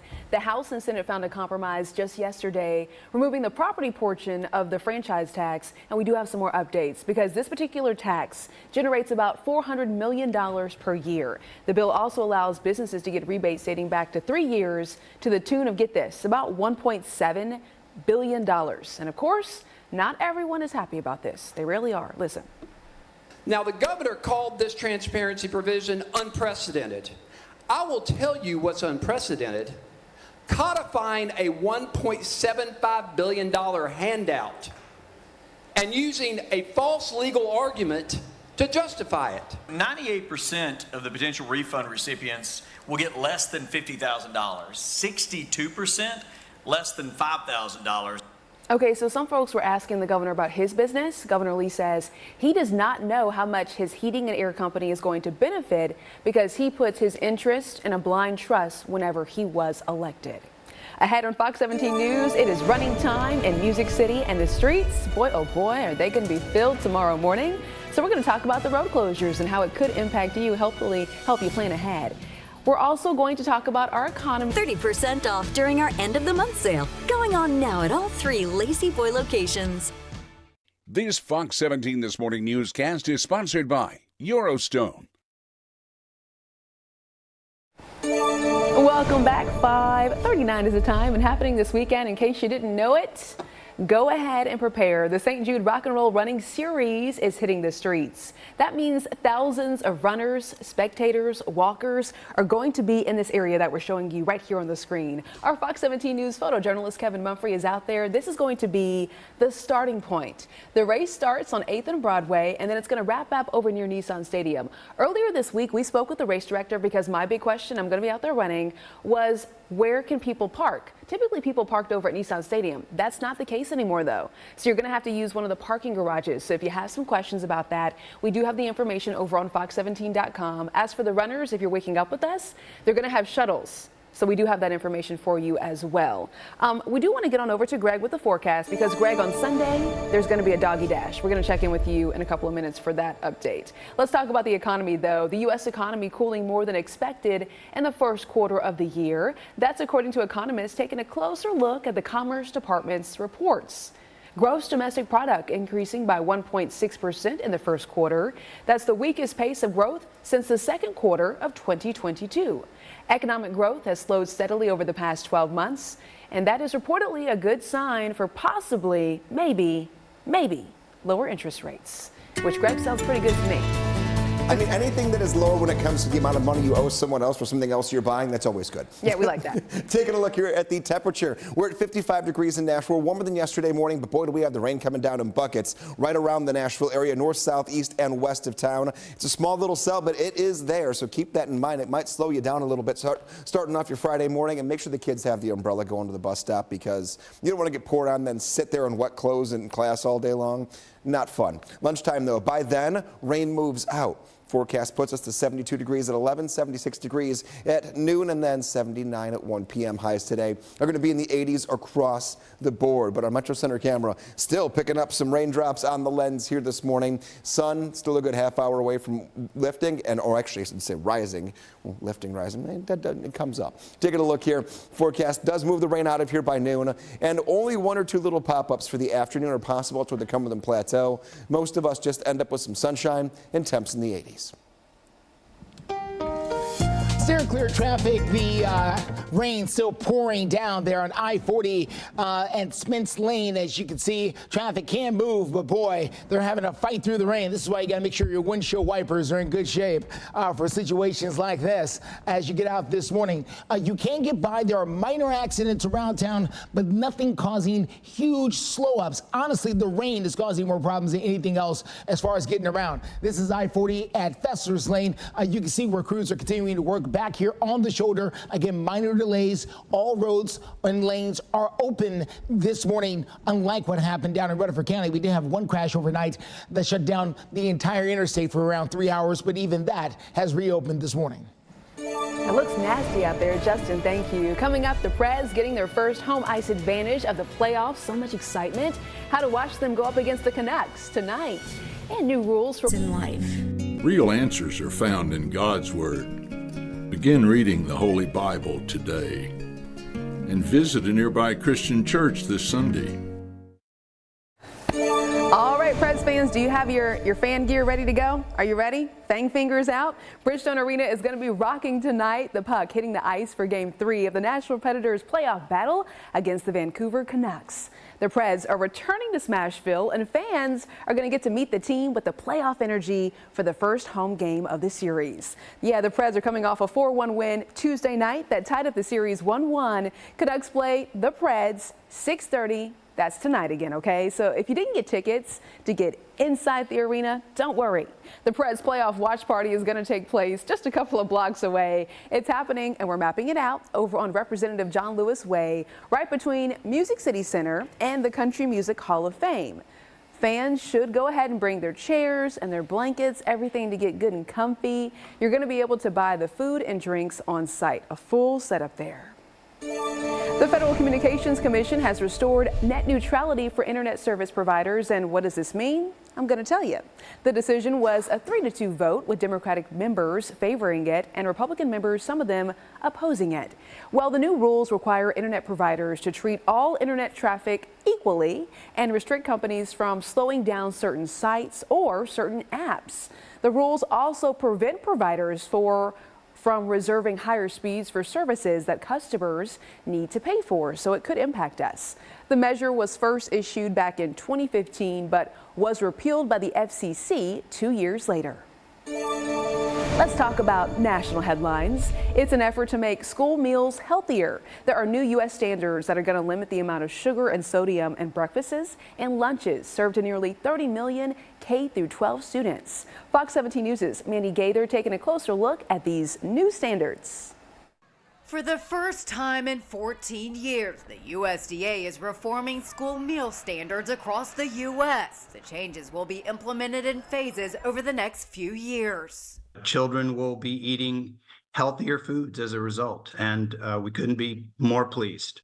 Beginning in the 2025-26 school year, the new standards call for certain products, including breakfast cereals, yogurt, and flavored milk, to have specific limits on added sugars. By the 2027-28 school year, added sugars can't make up more than 10% of the total weekly calories for breakfasts and lunches. Sugars are a source of calories that have very little, no nutritional value. And one can eat food that tastes really, really good that doesn't have to have those added sugars. The new standards will also limit sodium in future school meals, requiring a 15% cut in sodium in lunches and a 10% cut in sodium in breakfast by the 2027-28 school year.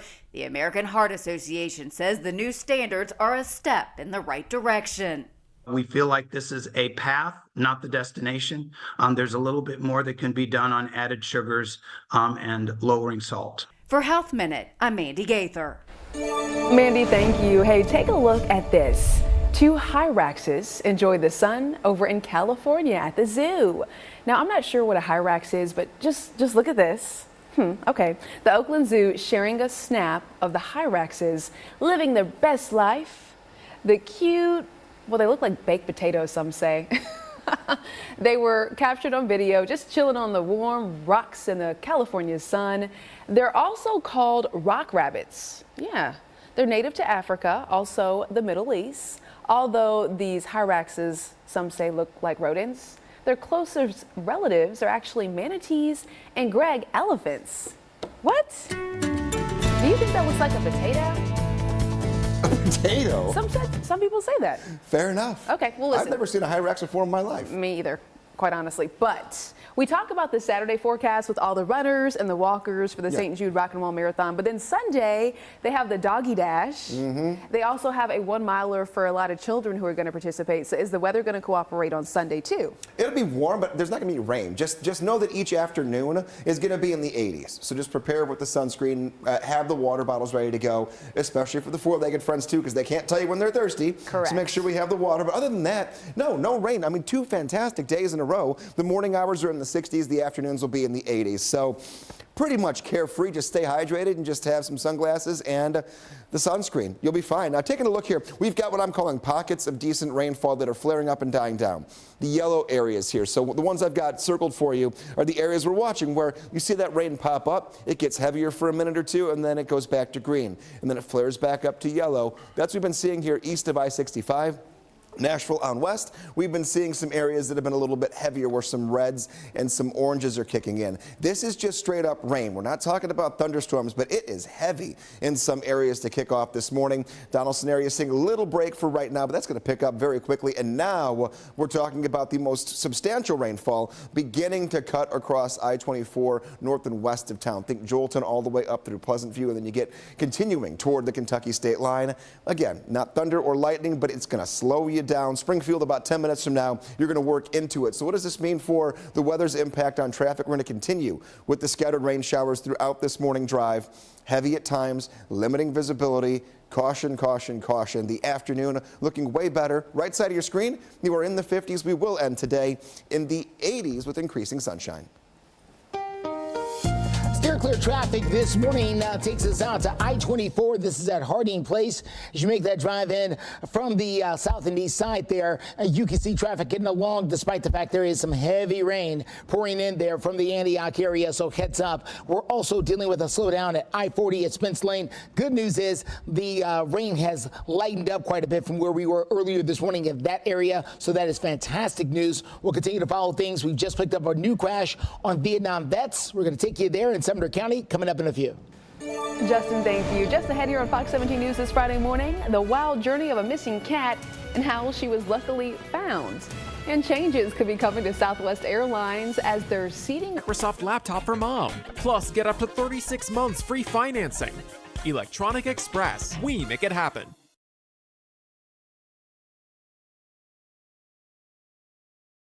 Hey, welcome back. 5:55 is the time, and right now we're showing you a live look at the soggy start of the Nashville day. Yeah, this is the Nashville skyline, but listen, the rain is not going to carry on into Saturday or Sunday. That's good news for folks who are waking up with us. Maybe you're visiting Nashville for the big race this weekend. Don't worry, we're going to have that full forecast. You're not going to need your umbrella, but you are going to need well, less clothing, because it's going to be a hot one out there on Saturday. Our Code Red meteorologist, Greg Boba, is going to share that forecast for you in just a couple of minutes. Right now, though, we do have continuing coverage. The State House approving a plan to go ahead and create a board to oversee the East Bank development. Now, what you're looking at, these are renderings of what's to come. The group will have the power to acquire, develop, and maintain all projects connected to this huge development. Supporters say this is the best way to protect our taxpayer dollars. The plan has already passed the Senate. We told you that earlier this week. It now means the bill is headed to Governor Bill Lee's desk. We'll have another update if not, he signs that. So we do want to check in now, get that forecast, because I said, Greg, we have a lot of folks visiting. I went to pick up my race packet yesterday. Folks from Michigan, Florida, Missouri, all over. This is the place to be this weekend. I mean, there's so many things that are happening, and yes, tomorrow is race day. You mentioned the rain ending later today. Spot on. This morning we have rain, but this afternoon toward the evening, the rain going to lighten up for us here. And the more west you live of Nashville, the quicker you get some sunshine. We'll hit 82 degrees this afternoon. Wind will pick up a little bit. Sunset will be at 7:30. And before we get to that sunset, the Preds take home ice. Taking a look here. Playoff Preds. We have Friday and Sunday. Two different puck drops here. 6:30 later on today, and then Sunday a little bit earlier at 4 p.m., but right near 80 degrees during both of those face-offs, and temperatures leading up to game time will be in the 80s for both days as well. No rain on Sunday. We've got watch parties. We've got all types of things you can get into. Weather's not going to get in your way for either of those playoff games. Steer clear traffic. We need to show you this crash happening north side of town. This could be Vietnam vets at Gallatin Pike out there in the Hendersonville area. Heads up as you make that drive down towards Conference Drive into the Rivergate area. This did have some injuries. We saw an ambulance come and go from this very scene. So lots and lots of police officers there on that drive. Is going to shrink things down a little bit. You want to try to take Gallatin Road if you can. That's going to be your best bet to steer clear until they're able to get all lanes of Vietnam vets reopened as you make your drive in from Gallatin, Hendersonville into Nashville this morning.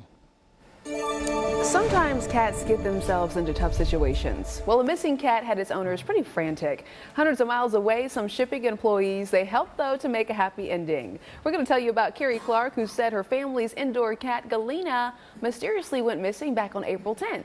Well, friends and family, they put on a search for the cat for about a week. They had no luck. But then Randy Hunter, an Amazon employee with good ears and very careful eyes, spotted Galena inside of an Amazon shipping box, along with 5 pair of work boots. Hunter took the cat to a local vet, and there you go. You see the video right here, set up a very joyful reunion. When they got the call, she 100% thought it was a prank. She's like, this can't be real. How could she be in California? How could she have gotten to California?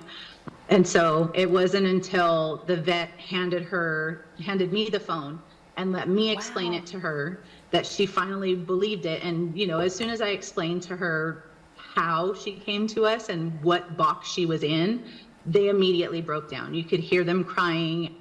Okay, so the cat got all the way to California inside of a shipping box. Hunter says that she thinks Galena may have been inside of that shipping box for at least 6 days. Well, talking about traveling, Southwest Airlines is considering now moving away from their open seating policy. What do you think about this? Company CEO Bob Jordan hinting at the possibility after their first quarter earnings showed worser than expected losses for the airline. And to cut the company's growth forecast, they're trying to make some changes. He spoke about the possibility to another broadcaster. We need to hit our financial targets and we'll take action. We're adjusting our network. We are tuning our revenue management system. We are taking marketing actions, and we're looking at new initiatives, things like the way we seat and the way we board our aircraft. Well, the Southwest CEO, who you just heard from there, says that he expects to have more details during an event for investors. That's going to be in September, though, so a lot more months to go. The company also recently announcing that it's preparing to add red-eye flights over the next couple of years. Stay with us. 6 o'clock hour starts right now. You're watching Fox 17 News This Morning, your Code Red station. Now on Fox 17 News This Morning, a crash that we covered early this morning blocking portions of I-24 for hours. We're getting some more updates. And the former mayor of Millersville charged with document fraud. How the fire department possibly was involved. Taking a look at the forecast here, rain coming down as we speak. We'll track that for you and also look ahead to a pretty good looking weekend. Which hours have to worry about showers? Thank you so much for joining us here on Fox 17 News this Friday morning. I'm Erica Glover. Jennifer Waddell has the morning off. We're going to begin this Friday morning with some breaking news updates out of Rutherford County. Fox 17 News working to learn more about a crash that shut down portions of I-24 West early this morning. We're talking overnight, think 1:15 a.m. That's when the first call came in. It blocked off portions of the westbound lanes that stayed closed up until about 4:30 this morning. Our Justin McFarland told you all about this. We're going to continue updating this story as we get some more details, both on air and online. Look at this video. We have some more updates, though, for you over on fox17.com. Former Millersville Mayor Tim Lassiter now charged with document fraud. This comes after years of tension over city leadership and a lot of recent turnover. The city attorney says the former mayor, Tim Lassiter, issued a permit to himself and then made himself the contractor of the project to renovate the fire living quarters. Listen here. We learned that the fire department was not up to code and could not be used as quarters, essentially. You can't have anybody sleeping in there. Well, Fox 17 News asking questions. City Attorney Brian Kroll says fixing this is going to cost the fire department hundreds of thousands of dollars. That fire department already dealing with a lot of issues. Kroll says investigating the situation led them to Lassiter's permit, which is illegal. But Millersville Commissioner Christina Template does not think Lassiter is guilty. Except for the fire sleeping quarters one, where there's not an original signature, it's just an electronic signature, and I don't believe that Tim Lassiter, I don't think he had anything to do with that. We also want to let you know that Lassiter told Fox 17 News he is waiting for a court date. Fox 17 News also reached out to the district attorney, and he says he will be meeting with the Millersville Police Department about this case. There are a lot of details when it comes to this case, so if you want to read more, go to fox17.com. Right now, though, we want to check in with our Code Red meteorologist. Good morning, Greg.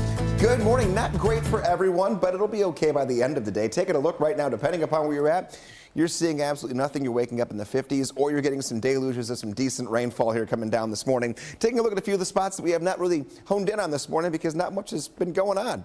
Centerville, Columbia, little shower right now. Lewisburg, same deal, little light sprinkle. Lawrenceburg, nothing going on. Dickson, you're fine. You go more toward the north and the east, out toward the Cumberland Plateau especially, we're getting these pockets of some lighter rainfall. Greens meaning lighter, yellows meaning some decent rainfall that has been picked up on a few of our cameras this morning. And you get out toward the Nashville area on toward the north. You talk about I-24 coming into town from the northwest. We do have some showers, some decent rain in the Jolton area right now. And this is all moving to the north and the east. So Greenbrier, you've got light rain that just started. You're going to get the heavier rainfall moving in about 10 minutes. That will continue up toward Cross Plains. Springfield knocking on your door right now. Again, no thunder, no lightning, but some decent rain we'll keep looking at on the radar for you about every 5 to 10 minutes. Steer clear traffic this morning coming down from Sumter County. A lot to share with you from there. Let's get started with Vietnam Veterans Boulevard near Gallatin Pike. We do have a crash there on the shoulder, and authorities are there taking care of it. This crash did have injuries at one point, and they have taken those victims to the hospital already. Now they're just waiting on a tow truck and trying to free up more lanes as you make that drive down from Hendersonville. You can try Main Street. Gallatin Pike is the best way to steer clear of this. We're also watching where they're picking up the barrels. This is on I-40 at Spence Lane. Good news here is they're going to reopen up both lanes in this area. It was shut down for overnight construction. Then the rain started pouring down, and it became more difficult to get out there and get these barrels out of the way. But they're doing it now, so you should end up with a much better drive time coming in from the east. Let's talk about politics now. Tennessee's legislative session adjourned for the year yesterday. Some areas seeing progress, while others definitely sparking ongoing debates that we've been talking about, for weeks now. Some headlines from this year's legislature do include Governor Lee's signature program, universal school vouchers. It faced plenty of opposition and ultimately did not pass. What did pass, though, is a tax cut and refund for businesses. That's expected to total more than $1.75 billion. Another move included the Board of Trustees over at Tennessee State University. Governor Bill Lee ultimately removing and replacing them. Now, we do understand Tennessee is among 17 states challenging new federal rules that give workers time off and other accommodations for abortions. Monday, federal regulations, were handed down to clarify that Pregnant Workers Fairness Act, that's what it's called. The language in the regulations means that workers can ask for time off to get an abortion and then recover from the procedure. A lawsuit filed just yesterday claims the rules are an illegal interpretation of a 2022 federal law. After 4 months of voting, compromise, and at times shouting, state lawmakers are now headed home for the year. We're going to show you some of the most controversial and explosive moments from between lawmakers. Stay with us and happy Friday.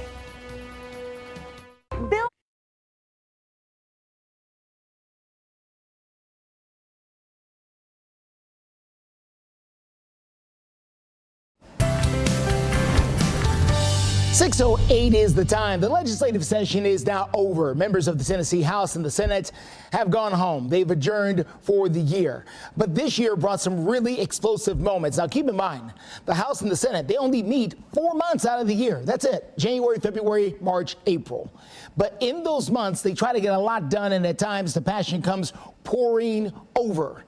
We're going to witness one of those moments right now. This happened just a few days ago, really, between Representative Bo Mitchell of Nashville and Representative William Lambreth of Portland, Tennessee. This is about gun control. They were talking about a bill that was going to make sure that people who had mental health issues or were too mentally damaged in order to stand for trial could not have guns and be out on the streets so easily. Here's that moment. Let's take a good step together and show folks in Tennessee how we can join together and actually make this state safer. If we did that more often, maybe we would get more done on this issue instead of just pontificate about it. Because this is the step that I took. This is the bill that I filed. This is the family that I'm fighting for. And don't act like I don't care about that family. They shouldn't be here in the first damn place. If anybody in here would have acted last year when we were in session doing something. No, you started it. You're acting like you're the only one who cares in here. Do something. Do something other than just, no, he's not cutting my mic off because you don't like what I'm saying, because it's the truth. So that's how that went. Both men, by the way, that you just saw right there, voted for the bill that they were talking about. Just one member felt like more should have been done than what the bill called for. TikTok's Chinese parent company says that they will not be selling the social media platform as the United States has a ban on the way. This is after reports suggested that ByteDance, that is the owner of the company, was exploring the sale of TikTok and to a U.S. business. Now, this is the very first official response from the Beijing-based company since President Joe Biden signed a bill that could lead to a nationwide ban. TikTok has just a few months to find a new owner or be completely banned from the United States marketplace. TikTok CEO said the company would fight this issue in the courts. So stay with us and we will continue to follow this story. As the former president of the United States, Donald Trump, and his hush money trial is set to continue today, there is a hearing on 4 alleged gag order violations that has been moved. Now, it was originally set for next Wednesday, but now will be held next Thursday instead. It's unclear exactly why the date and the time has changed. The judge could have agreed to reschedule it because Mr. Trump has 2 campaign events next Wednesday. Prosecutors have already asked the judge to hold Trump in contempt for violating the gag order, citing 10 social media posts before and during the trial. The judge has not ruled yet on that request. Coming up in your COVID forecast, still tracking some showers that are out there on the radar. Wet pavement over Lower Broadway. We have the Preds hitting the ice tonight at 6:30. Will the weather cooperate? We're going to break down your weekend forecast. Sharpen those fang fingers. Thank you, Greg. Let's get a look at I-40 at Spence Lane, just east of downtown. Improving traffic conditions out there this morning because the rain is starting to taper off. We'll have the latest. And a Tennessee lawmakers passed some laws this year that could affect many This is the People's Court. Today at 2 on Fox 17. His Fox 17 This Morning newscast is sponsored by Sarah Chevrolet Buick GMC of Nashville. Just about 6:14, and we do want to talk about the scary moments yesterday after Clarksville police say they had to investigate a shooting that sent 2 Montgomery County schools into lockdown. We're also mapping it out right here. Well, Clarksville police say the shooting happened just before noon at Ashford Place Apartments.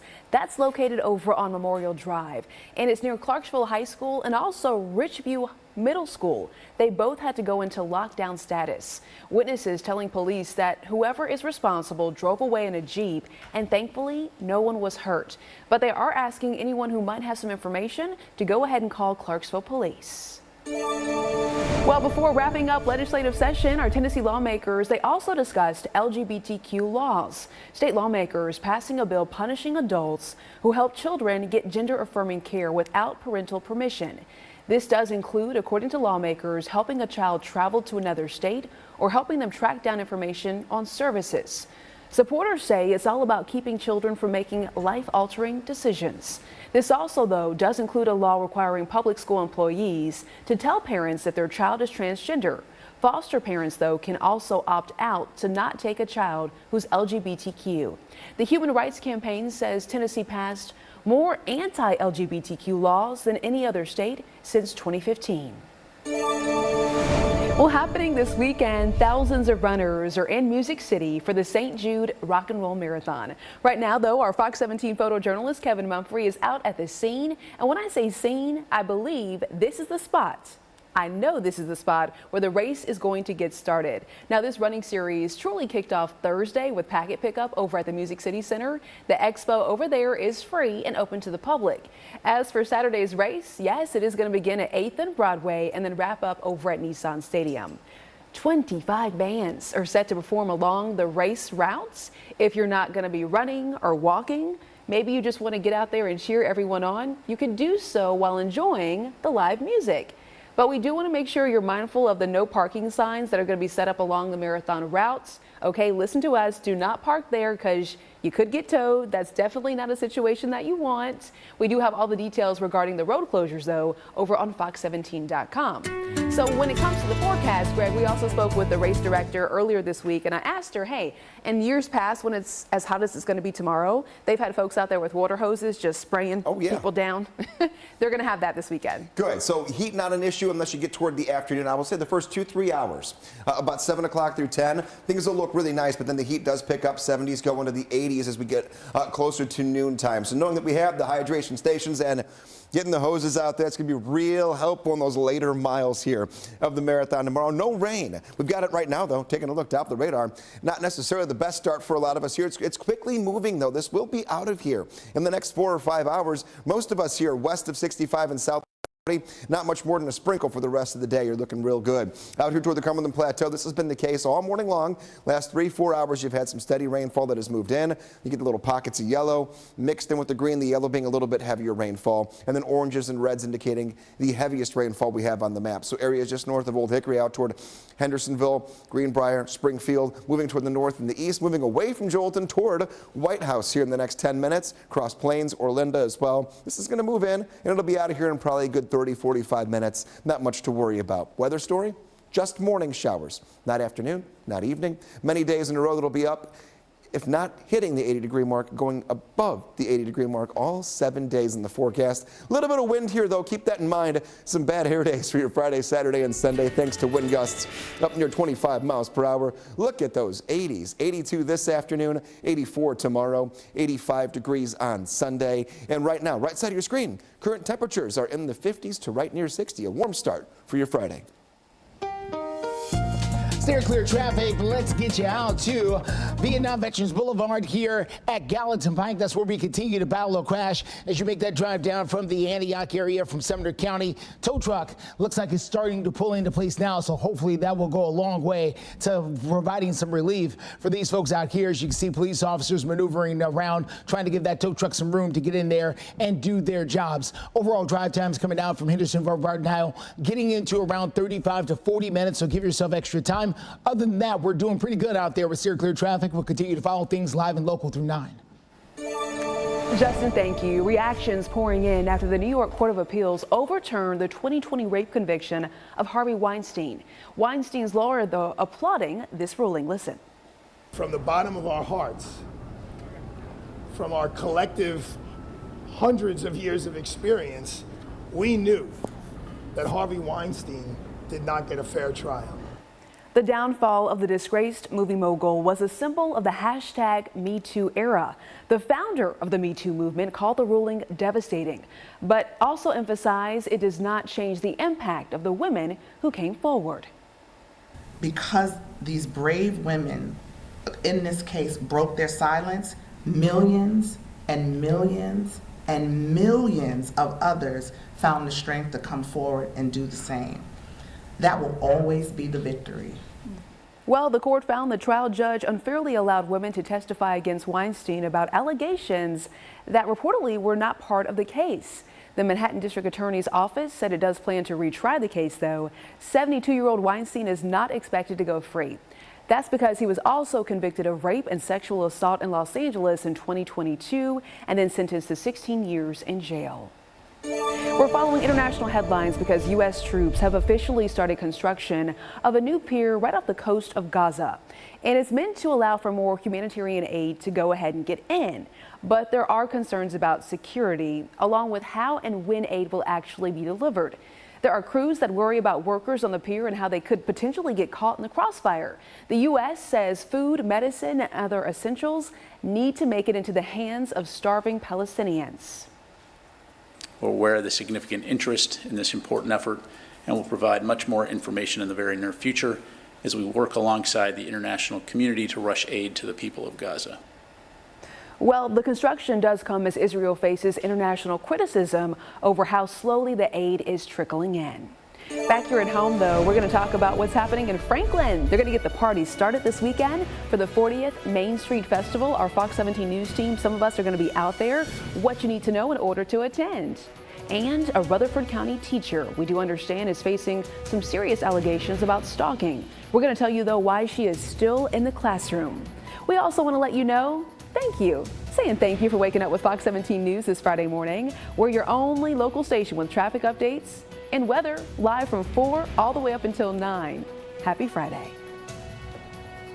Take your pick, a new Kicks or a new Sentra for only $299 a month. Get 1.9% for 60 months on a new Rogue during the Customer Appreciation Sales event at Matthews Nissan. No payments for 90 days and get a lifetime warranty at no extra cost to you. As a Marine, it was my job to serve and protect. Taking place in historic downtown Franklin. It is such a great town. It's going to start 10 a.m. on Saturday. Fox 17 News is one of the sponsors, so maybe you see one of our news team members out and about in Franklin. Be sure to say hi. It's just a great event that's taking place. We got a lot going on here this weekend, so we do want to check in with the forecast. One of the events happening is the St. Jude Rock and Roll Marathon. We're going to be talking about that all morning long. We're giving you a good look at what the temperature is going to be on Saturday morning, and it's looking to be, well, a hot one, but pretty good start, a chilly start to the day for some. 68 at 7 a.m. The race is going to begin at 7:20, so this is going to be optimal weather to get going, to get a good run in. But then it's warming up to 76 degrees out there. Keep in mind, if you're enjoying some of the festivities over at Nissan Stadium when it wraps up, they're going to have the bands out and about until about 2 o'clock. So the weather is going to cooperate, unlike this morning where we're seeing those showers. Tomorrow, you're not going to need an umbrella. When it comes to any kind of traffic issues, we're going to check in now with Justin McFarland. Good morning, sir. All right, good morning. Let's get a look at what we're dealing with out there with circular traffic. This is going to be Vietnam Veterans Boulevard out here, very close to Gallatin Pike. Traffic is moving despite the fact that we do have a crash over there on the shoulder. So heads up as you make that drive in from the Gallatin, Hendersonville, and Goodlettsville area. You will have to slow down, move over to one lane till they finish dealing with that. Tow truck is on the scene, so hopefully they'll be done with that fairly soon. Here is I-40 at Spence Lane. We're dealing with some heavy rain over here a little bit earlier in the morning. Glad to see that has tapered off, and we're doing a lot better over there in that particular area as well. One more thing to follow, and that's I-40 at Spence Lane here. This is really more Fessler's. Here we go. I-40 at Fessler's Lane. Not too far from B&A, but we're doing okay on that particular drive as well. We're going to get you drive times coming up here in our 6:30 half hour. Justin, thank you. In Operation Crime and Justice, a Rutherford County Schools teacher indicted on charges of stalking and also making a false report to an officer. Ashley Resrepo, right here on your screen, was booked back on March 22nd and then released on bond. Now, according to the Rutherford County Sheriff's Office, we're getting some more details telling us that a spokesperson with Rutherford County Schools confirmed Resrepo is currently employed with the school district. They say this is because, quote, the charges are not work-related. The Laverne Lake Elementary School website also lists her as a 4th grade teacher. Her court date is set for May 23rd. Let's talk about the Titans. Are you watching the draft? Did you watch it last night? Well, the Titans have made their first draft pick of the NFL draft. We're going to talk about how this Alabama player could give the offensive line a boost. Evaluation.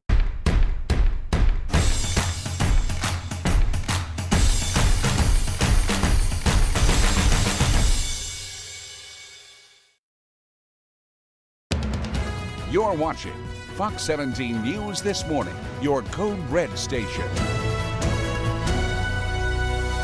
Now on Fox 17 News this Friday morning, we're talking Titans. The Titans have made their first draft pick. What you need to know about the number 7 draft. And it's the end of the 2024 legislative session for the Tennessee government. A look at the accomplishments and controversies that are making an impact. And we are off to a soggy start, but don't worry, there is some sunshine in today's forecast, plus a warm weekend ahead. Thank you so much for waking up with us here on a Friday morning. For Fox 17 News, I'm Erica Glover. Jennifer Waddell has the morning off.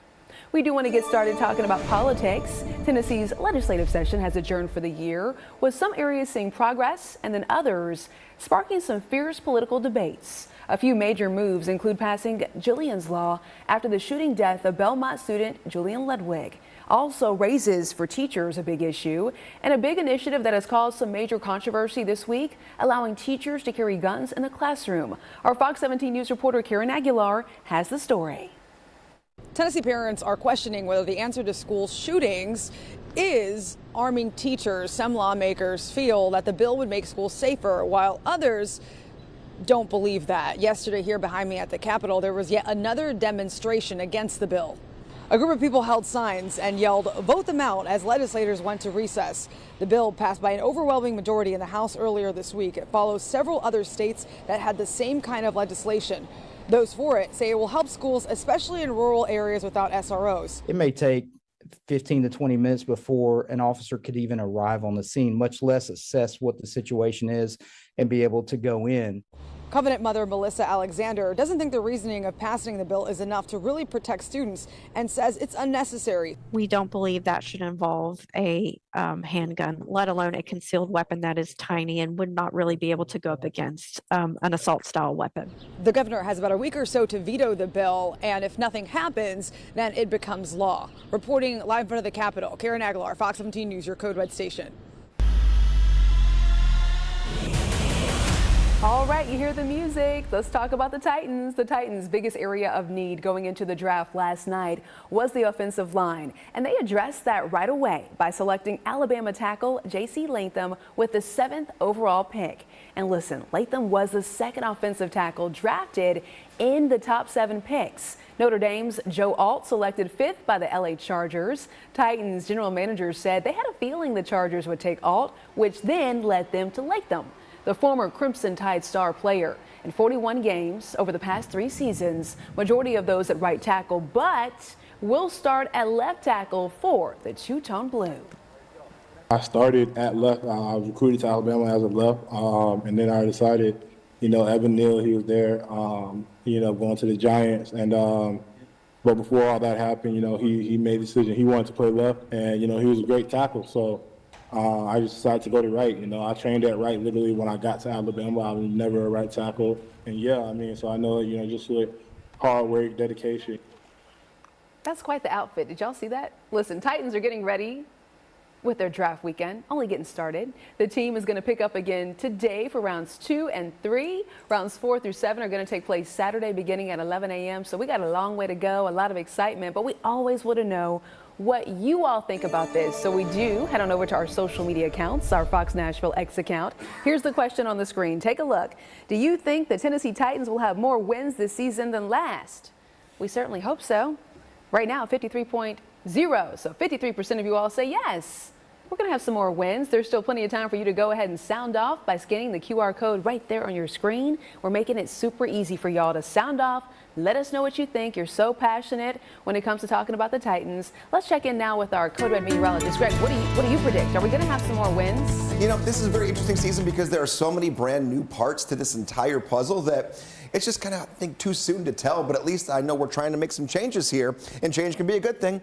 Taking a look at what's changing on our radar is that rain is moving away from the Nashville area. Still stuck with this rain over the Cumberland Plateau. I'm sorry, guys. If you're in Cookeville, Monterey, Crossville, you've had the rain that's been pretty consistent here for a better part of the last 2 hours. It's at least light and steady. A little bit of rain's not a bad thing, especially if you have no severe weather or thunderstorms. But boy, can it be annoying here on a Friday morning. That's kind of where we're at. This is that nuisance rain, I like to call it, where you get these pockets that, you start off with some green, lighter rainfall. Then you get a 15-minute downpour, and then you get a little more light rain. and then you get a few more downpours. That is where we're at right now, but most of the Nashville area itself looking pretty good. Hendersonville, some decent rainfall pulling to the north and the west, and this is all going to exit here later on this morning. It is just a first half of the day event. The second half puts us back into the 80s. A warm front bringing that rain in right now. It'll get a little bit breezy later today and into the afternoon, and then same with tomorrow. So some bad hair days because of that, but look at the temperatures. 80 or above every day for the next 7 days. Nighttime temperatures right around, if not above, 60 degrees every night for the next 7 nights. Steer clear traffic, and let's get you to Vietnam Vets at Gallatin Pike. This is in the Hendersonville area. We are dealing with slow traffic out there. We are not dealing with an accident anymore. We've been following a crash here for the last little bit. Thankfully, that crash has moved out of the way, so no more problems there coming down from the Sumter County area. Let's check your drive times. Believe it or not, it's really not all that bad, despite the rain pushing through. 29 minutes in from Mount Juliet, 58 minutes in from Murfreesboro, 31 minutes in from Hendersonville. Again, that crash is out of the way, so you are smoother, not smooth, but smoother getting into town. All right, smoother. I got it. Justin, thank you. All right, listen, let's talk about some money, because you could have some extra money laying around and not even know it. This story really caught my attention. 1 in every 6 Tennesseans has unclaimed property. Essentially, think of it as missing money. And the state wants to write you a check. How big is this pot of unclaimed money here in Tennessee? Oh goodness, there's more than $1 billion in Tennessee waiting to be claimed. Billion?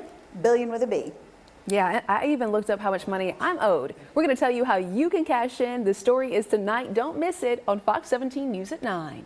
Well, after the break, talking about money, a tax break for Tennessee business owners headed to Governor Bill Lee's desk. How lawmakers found a last-minute compromise.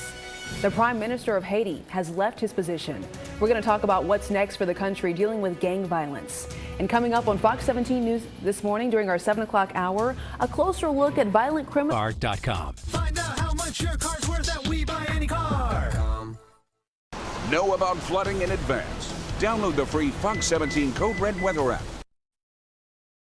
Welcome back to Fox 17 News this Friday morning. Let's talk about politics. A bill calling for the largest tax break in Tennessee history is now headed to the governor's desk. The House and Senate found a compromise yesterday, repealing the property portion of the franchise tax and then giving the measure the final approval. Well, that tax generates about $400 million a year, and the bill also allows businesses to get rebates dating back 3 years to the tune of about $1.7 billion. Not everyone, though, was happy about this. Now, the governor called this transparency provision unprecedented. I will tell you what's unprecedented. Codifying a $1.75 billion handout and using a false legal argument to justify it. 98% of the potential refund recipients will get less than $50,000. 62% less than $5,000. Well, I know folks were asking about this. Governor Lee says he does not know how much his heating and air company is going to benefit because he says he puts his interest in a blind trust once he was elected. We're going to check in now with our Code Red meteorologist. Folks are waking up to some light showers out there. Yes, that we are. But take a look right now. That is not the case if you were out in Tulsa. I mean, thankfully, we are not. They're going through some severe weather right now. They've had tornado warnings. They have had severe thunderstorm warnings. You can barely even see anything here on a camera from out in that area, but you can actually tell how strong the wind is because the rain is almost going sideways in this camera right now. Is this heading our way at all? This is nothing to do with the rain we had this morning. Want to stress this, but if you have anyone who's out in that area, here's a look at their radar. The red box right there pulling into the Tulsa area indicating a tornado warning. I'm going to keep my eyes on this just in case we have any family that's out there. I mean, this is a town where a lot of us have moved from somewhere else. I'm not from here originally. I'm from near Chicago, so we do care about weather when it gets significant in other spots. This is not anything moving anywhere near us. Our radar picture looking not perfect, but we're ahead of a warm front. Rain going to move out. Light to moderate rainfall right now, and then we'll have some sun later today. So anything you hear coming out of Oklahoma, Don't worry about it for us here locally. We're going to be okay. But just wanted to show you that just in case you do know anyone out in that area, or maybe you're flying out in that direction. Taking a look at our local radar, everything moving away from Nashville. We're even trying to get a hint of sunshine here this morning. So the forecast for us, up and out the door to the bus stop. I would still have the rain gear for the first half of today. First bell, 58 degrees. After school, 81 degrees. After school sports later on today, going to go off without a hitch because nothing going to happen. We have rain exiting by the time we hit lunchtime. Steer clear traffic takes us to I-24 Bradley Parkway north of town. This is actually south and east of town here at I-24 Bradley. Things moving along really nicely there. No big problems as you make your way into Antioch this morning. We're actually looking at drive times in from Murfreesboro for under an hour, which is strange because we've had rainfall. And normally when the rain comes pouring down like this, traffic can slow up quite a bit. We're just not seeing it out there this morning. So that is certainly good news as you get out and about on the roads. Drive times looking fairly normal. Let's get you to the north side. This is going to be I-65 at Trinity Lane. Here we are north of town. Typical slowdowns as you make your way in. Ellington Parkway, a good way to steer clear. Keep those lights on out there. Not so you can see the road, but so other people can see you. We're following international headlines. With a transitional council in place, Haiti's prime minister stepping down. Ariel Henry went ahead and submitted his resignation yesterday after the new council was sworn in. So this council is now going to be responsible for choosing an interim prime minister, as well as helping to organize the general elections in Haiti. Earlier this year, we talked about this. Haiti declared a state of emergency, all because of major attacks by gangs on key government targets. Let's talk about artificial intelligence. Well, it was used to frame a high school principal for racist and anti-Semitic speech, who has now been arrested, though, in this. Morgan to Morgan, for the people. All right, 6:45 is the time, and we're talking about the Predators. Bridgestone Arena is going to be rocking tonight when the puck hits the ice for Game 3 of the Nashville Predators playoff battle against the Vancouver Canucks. Can I get it right? Well, Preds are returning to Smashville, and fans are going to meet them at the playoff with their energy for the first home game of the series. So much excitement. The Preds coming off a 4-1 win Tuesday night that tied up the series 1-1. Canucks play Preds at 6:30 tonight, okay? And if you didn't get your hands on those tickets inside Bridgestone Arena, don't worry. The Preds playoff watch party is going to take place a couple of blocks away. We're mapping it out right here. It's happening over on Representative John Lewis Way, right between Music City Center and the Country Music Hall of Fame. Fans should go ahead and bring your chairs and your blankets. We have so many visitors who are going to be out here enjoying this. They're going to have food and drinks on site for you to enjoy. Well, a high school athletic director over in Maryland charged with using artificial intelligence to impersonate a principal on an audio recording that did include racist and anti-Semitic comments. Listen to a small portion right now of the audio. I seriously don't understand why I have to constantly put up with these dumb here every day. Back in January, police say 31-year-old Jazz Harin Darian faked the voice of the principal at Pikesville High School. The principal's name, Eric Eiswert. He allegedly wanted to get back at the principal for launching an investigation into claims that Darian was misusing school funds. So then he made reportedly an artificial intelligence recording that sounded as if the principal was using racial slurs. Baltimore County officials, though, say it really shook the community. That's because those words go against everything we stand for. Hate has no place and no home in Baltimore County.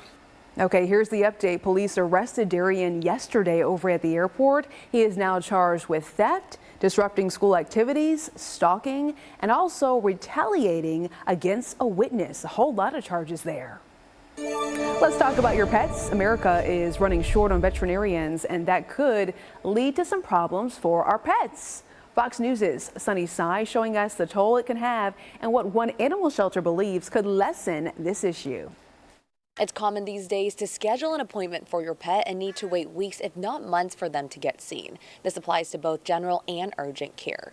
Workers here at the Humane Society of Ventura County tell me they try to book their appointments to max capacity each day to help alleviate this problem. Especially since COVID, I've never seen emergency rooms have to turn people away. And in these cases, they don't always have a veterinarian on staff in an emergency room because of shortages. 47 states are facing some sort of veterinarian shortage, and the high cost of vet school doesn't help the case. Most vets are graduating with an average about $160,000 in student loans. And then the shortage also goes into the fact that veterinarians oftentimes, once they graduate, they want to start repaying those loans. And so they're going to look for more lucrative jobs in larger cities and things like that. Working at municipal shelters, nonprofits are not going to be nearly as lucrative as a private practice. Dr. Sisk was the only vet at the Humane Society of Ventura County for several years, until last fall. Last fall, the board of directors said, you know what, we need to be a bigger part of this solution, so let's hire an additional veterinarian if we can. The shelter is also sending workers into the community to offer low-cost vaccinations. When you talk about barriers to access to veterinary care, you're not just talking about the first thing that comes to mind, which is finance, which is very important, but you're also talking about geography. And so while we are close to some large populations, we're a little bit further from others. The Humane Society also says teaching the community to be a part of the solution by getting their pets spayed and neutered will also help lower the demand for vet services. In Ojai, California, Sunny Sai, Fox News. Sunny, thank you. Let's talk about porcupines. Look at this porcupine right here in Middle Tennessee enjoying a snack. The Memphis Zoo sharing this video. The porcupine is holding their snack with those tiny little hands using the feet. Why do I hear some crunching over there? Is someone eating a snack? Talking about the porcupines? We're going to check in now with our Code Red meteorologist. I don't know, porcupines are cute, but I'm not, you can't cuddle a porcupine, so. I believe that they prefer it that way. Exactly. Hence all the quills. Now listen, earlier this week, your curious question of the day, it got some folks really heated. Sometimes you learn things in life that you thought you already knew and they weren't right. I asked what the abbreviation of spam was actually for. Here's one for you. Scotland has how many different words for snow? 1, snow. 2, 17, or 421? Erica? Any guesses? Yeah, 17. 17? No, it's 421 different words for snow. They don't like snow in Scotland, Erica. They have 421 different ways and different words to refer to the word snow. All right, I'm gonna do some Googling. Go ahead. Okay. Go ahead. Take it up. Take a look. I promise you will find it. These are well-vetted questions we're asking here, even if the answer kind of seems a little crazy. Taking a look right now, Metro Center dying down after some rain overnight into early morning, and now we're going to see some sun by the end of today. Temperatures right side of your screen are in the 50s to right near 60. Taking a look at future track, though, there are still some showers that are out there. When do these pull away from the area and give us that burst of some sun? Well, we're fairly cloudy through noon. But look, the rain essentially is gone. Watch right here, though. If we get east of I-65, the possibility of a little heating of the day could give us 1 or 2 little pop-up showers we cannot rule out. It's not going to be a washout, even close to it. We're almost honestly on the tail end of this rain. Give it a few hours and we're good for the afternoon. 82 degrees later today, 84 degrees tomorrow, and 85 on your Sunday. We'll talk more about some hockey. Preds tonight taking home ice coming up in the next look at your forecast. Weather Window, presented by the National Weather Desk. Some cool sightings in Rhode Island from the sky to the water, like several photos of double rainbows in the Providence area Wednesday. These jellyfish spotted while feeding on baby shrimp near Allen's Harbor. And if this baby owl looks a little roughed up, it was displaced by storms in Tennessee, but now it's safe. For more content like this, follow the National Weather Desk on Instagram. Steer clear traffic. Let's talk about what's going on west of town. This is going to be I-40 at 46th Avenue there on the west side. As you can see, traffic moving along. People's lights are on as the rain continues to fall out there, but no major hangups in either direction right now, despite the fact that we are seeing a lot of that rain. We will continue to follow other things happening around town coming up in a few minutes. A couple of minutes ago, we talked about artificial intelligence. Well, now investors are concerned about Meta's aggressive push into artificial intelligence. Shares of Facebook's owner plunged in pre-market trading amid the company's most recent earning reports. Meta's first quarter profit more than doubled year on year, and revenue was up by about 27%. What does this mean? Okay, I tell you all of that to tell you this. The company spent as much as $5 billion in projected AI investments, and they also reportedly have plans to increase their artificial intelligence investments in the next year. It makes you think about social media platforms. All right. Hey, are you traveling to Venice, Italy this summer? They have decided to go ahead and charge tourists money to enter the city. We're going to tell you why some homeowners there say that is not the solution. And coming up on Fox 17 this morning during our 7 o'clock hour in a couple of minutes, a closer look. SUVs, trucks, vans are all in stock. Drive KBB.com's best value brand now with payments from $239 a month. Search your local Honda dealer today.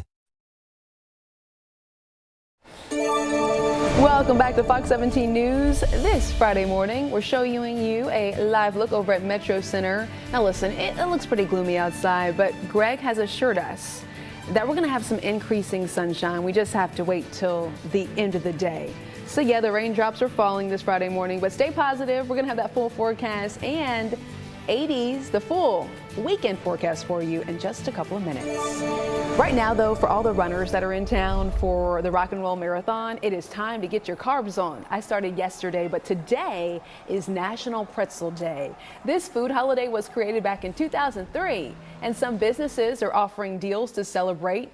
I was carb loading yesterday at this place, Auntie Anne's Pretzels, my favorite place in the mall. Well, rewards members can get a free cinnamon sugar pretzel today while supplies last. And then Bar Louie is also offering free bar bite pretzels. We're sharing all this information for you to use and get out there and enjoy and celebrate National Pretzel Day. We're going to check in now with Greg because typically Greg is the one who's telling us about all the national holidays, but today we told you. Now you take that curious question. That's very true. I mean, usually I'm giving you all the things you need to know, and right now the one thing you need to know is that we have a little bit of rain here on the radar. I was getting the graphic ready for Dog of the Day, and my computer started to freeze on me. So if you want your Dog of the Day, as soon as we go into 7 o'clock, the first check of the forecast, we're going to meet your doggo. But I will tell you right now, if you are west of I-65 and south of I-40, you're not going to have to worry about anything more than a sprinkle for the rest of today. If you are, unfortunately, east of I-65 and north of I-40, you're dealing with a little bit of rainfall still. It was much heavier about an hour ago in the Nashville area. Now we just have the wet pavement to contend with. And taking a look out toward the Cumberland Plateau, this has just not moved for you guys, but it will eventually dissipate, meaning it's going to be out of here by the time we get to lunchtime. And then just 1 or 2 pop-up showers east of 65 will take us into the afternoon. A lot of things happening this weekend. We have the Preds at home twice today, and then also on Sunday. We have the Rock and Roll Marathon tomorrow. We have the Main Street Festival down in Franklin. The list just keeps going on and on. We'll take a look at all of those forecasts and a new look at future track for your entire weekend, as well as that Dog of the Day I promised you here as we go into our 7 o'clock half hour. All right, Greg, you promised. You got to keep your promise. We do want to do a quick check of your steer clear traffic out there. It does seem that folks are perhaps staying home this Friday morning. A lot less traffic than in other days. I-24 Shelby Avenue giving you a live look downtown. We are not seeing any kind of issues despite the rain out there. That's a good update right there. We'll continue sharing all of your steer clear traffic updates though with Justin McFarland throughout 9 o'clock. So stay with us for those. We do want to take you though to Venice. Okay, over in Italy, they are now testing out entry fees for daytime visitors. Interesting. Maybe you're traveling there this summer. Congrats to you. I wish I was going. Well, the pilot program launched yesterday and runs throughout mid-July. Anyone visiting Venice as a tourist for the day must pay a little over $5 if they arrive between 8:30 a.m. and then 4 p.m. Tourists staying overnight not going to have to pay the fee, but they're going to be asked for an exemption. You have to ask for that exemption, I should say. Venice has struggled with over-tourism, but many homeowners who live there say this program is just not the solution.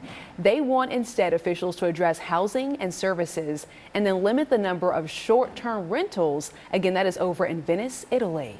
A unique piece of rock and roll history is going up for grabs, and it's going to cost a fortune. The guitar used by John Lennon and George Harrison in 1965 is being sold by Juliet's Auctions House. Officials say this 12-string acoustic can be heard on classics including Help and You've Got to Hide Your Love Away. Greg is really interested in this story. According to the auction house, Lennon gifted the guitar to a friend who passed it along to someone else, who then put it up in their attic because where else would you put it, okay? It sat in the attic for decades, and the now restored instrument is expected to break a record for the world's most pricey Beatles guitar. We got to follow up on this story. By the way, the auction is scheduled for late May, so next month. Meanwhile, part of the windmill on top of Paris's iconic Moulin Rouge Cabaret has now toppled to the ground. The sails of the windmill fell off the 19th century building early yesterday, leaving a pile of broken wood on the street below. Goodness, look at this. The first letters of the cabaret's name, the M, the O, the U, also fell off the building. The cause of the collapse, not determined as of right now. There were no injuries. The Moulin Rouge, in case you're not familiar, well, it was founded in 1889, and it did become a global symbol of Parisian culture with its famous dancers. Stay with us, though. Our 7 o'clock hour starts right now. You're watching Fox 17 News This Morning, your Code Red station. Now on Fox 17 News this Friday morning, we have reached the end of the legislative session over at the Tennessee State Capitol. Let's talk more about what they were able to accomplish. Well, thank you for joining us here on Fox 17 News this morning. I'm Justin McFarland as Jen Waddell has the day off. I'm Erica Glover, and by the way, Fox 17 News, we're your only local news source from 7 to 9. Everyone else goes to network. It's pre-recorded. We stay live and local for you. We do begin this morning with some breaking news out of Rutherford County as we are working to learn more about a crash that shut down I-24 West for around 3 hours. That crash was first reported around 1:15 and the westbound lanes have remained there so just before 4:30 this morning. Now, we will continue to keep you up to date with whatever it is we find, but take a look at your screen. If you can see that car, wow. That car really took the toll, took the brunt rather of this particular crash. Again, we're waiting to get more details about what happened. Right now, though, we're also talking about politics this Friday morning. State lawmakers calling it a wrap yesterday. They're headed home after heated debates on everything from a bill to arm teachers to expanded school vouchers. Governor Bill Lee and other Republicans are touting several big wins. They say some of those wins include criminal justice reform bills like giving the option of a death penalty for child predators. The governor also signed a law that would make sure there is a plan in place to protect the music industry from artificial intelligence. However, Republicans came up short on allowing state money to help with private tuition, something the governor was very passionate about. We didn't complete that task, but sometimes very important, big issues take some time to complete. The work that we did advanced us to a place where it will be much easier and much more likely that we'll get that passed next year, and I feel certain we will. Now, some Democrats say that they got little to nothing out of this session, but they're celebrating the defeat of the school choice bill. Listen again. This is something that takes money away from taxpayers and puts it into private schools. It's something that has not proven to be successful, and I'm thankful that, you know, as a General Assembly, we shut that down.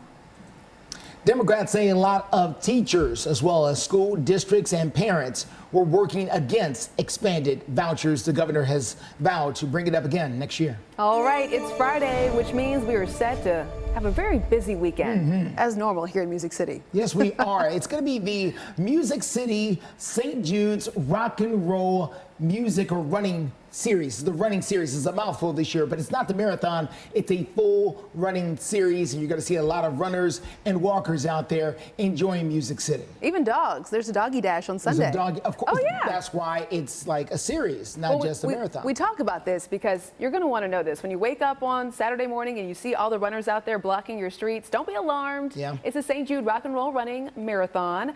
So we're taking a live look, or some photos, I should say, of the pass. It's going to get started over on Lower Broadway. It's going to wrap up then at Nissan Stadium. Event coordinators are providing shuttles for runners. The big issue, Justin, was that over at Nissan Stadium, there was going to be a lack of parking. Well, yeah, because they've broken ground on that brand new $2.2 billion dome stadium. The event is hoping to aid in the fight against childhood cancer. If you want to go out and participate in that, look at that shot. Beautiful, beautiful view. The weather is going to be amazing. We hope. Well, if you don't mind heat, it's going to be good.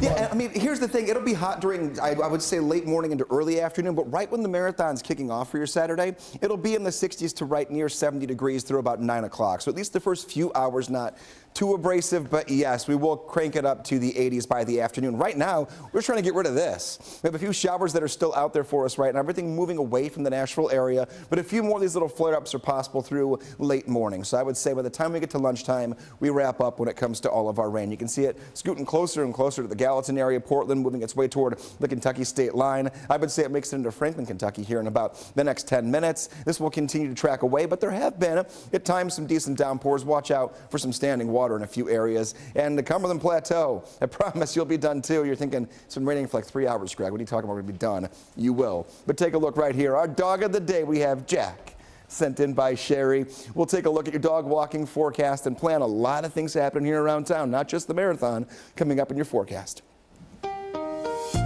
All right, everyone, steer clear traffic this morning. Let's get you outside to I-24 Shelby Avenue. This is going to be downtown Nashville as you continue to deal with that traffic moving in over there from the downtown area into Nashville this morning. You're doing pretty good overall so far. No big problems out there on the road slowing you up. We're also watching things over on the west side of town. This is I-40 and 46.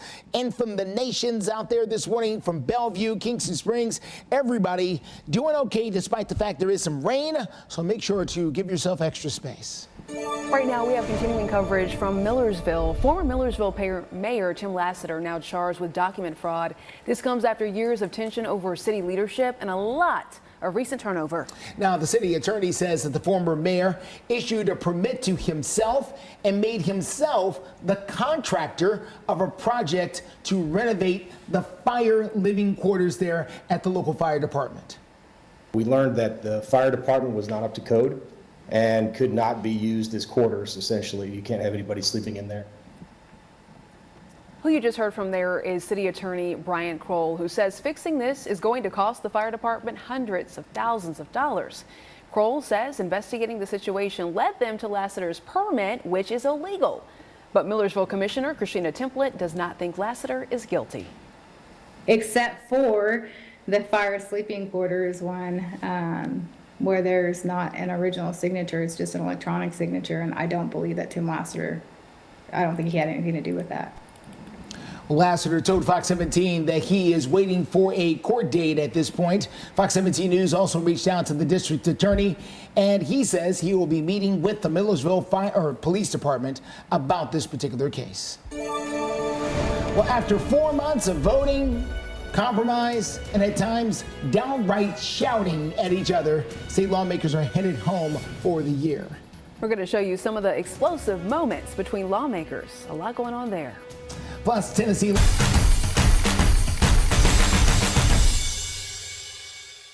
This Fox 17 This Morning newscast is sponsored by Tennessee Home Buyers. Welcome back to Fox 17 News this morning. The legislative session is now over.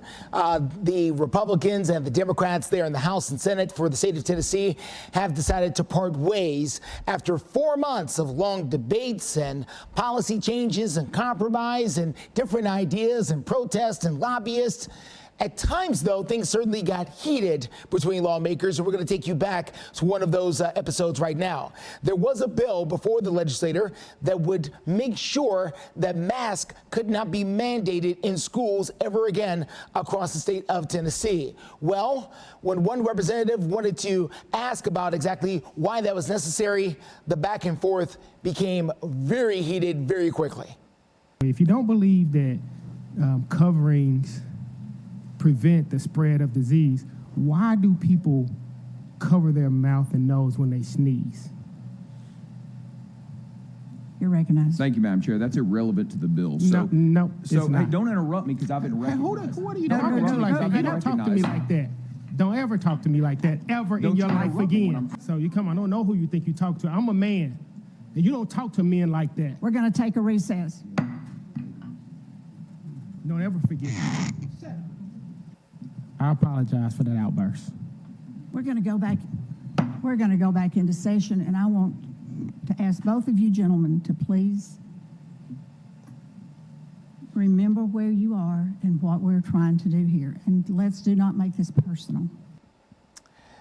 That happened back in March. Now, the Tennessee House and Senate will be coming back into session coming up here in January of next year. Between now and then, there'll be an election in November where all members of the House will be up for a brand new vote.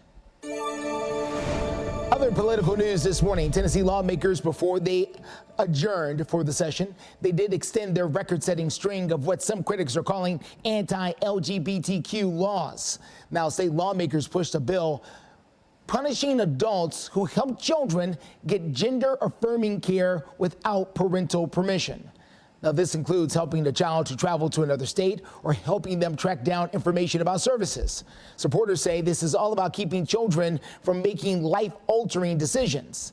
This includes a law requiring public school employees to tell their parent if their child is transgender. Foster parents can also opt not to take a child who is LGBTQ. The Human Rights Campaign says that Tennessee enacted more anti-LGBTQ laws than any other state since 2015. Coming up in your Code Red forecast, rain still tracking through parts of Middle Tennessee. Not so much happening on our Metro Center camera. We'll take a look ahead to your full weekend outlook. Lots of events around town. Also taking a quick look at your traffic coming in from the west side. We're doing pretty good on I-40 and 46th Avenue. We'll bring you the very latest drive times, plus the latest from the NFL draft, as the Tennessee Titans have taken a very big man with the number 7 overall pick. We'll tell you more about that when we come back. Fox 17 News, your Code Red station. We track severe weather. Using our Code Red alerts up to 3 days in advance. Warning you to weather that will impact your life. Our forecast pinpoint a storm's path, showing when it will hit your neighborhood. That's where we already are. This low pressure system looks like it will be arriving in Brentwood at 4:15 on Wednesday. Providing you the information needed to prepare and stay safe.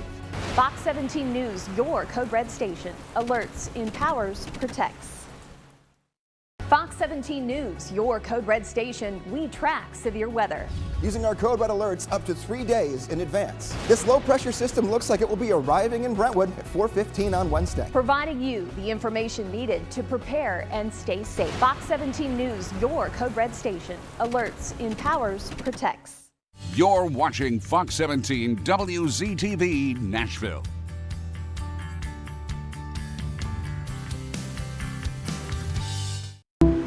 Some people just know that the best rate for you is a rate based on you with Allstate. Because there are people out there who aren't you. A lot of them. And you don't drive like, whoa. I don't want my child being raised by a robot. Other drivers are not you. Yes, thank you so much to all 50 of my subscribers. Nope, definitely not you. Save with DriveWise and get a rate based on you. Call or visit allstate.com for a quote today. You're in good hands with Allstate. I was sitting at a red light. Out of nowhere, I just got rear-ended. I reached out to Morgan & Morgan directly from the scene. Morgan & Morgan got my initial offer 10x'd. It is so easy. Lowe's knows you can take on more spring projects with more SpringFest deals. Shop our best deals store-wide to refresh your home in more ways, inside and out. And with the My Lowe's Rewards credit card, you can save 5% every day. Shop SpringFest deals now at Lowe's.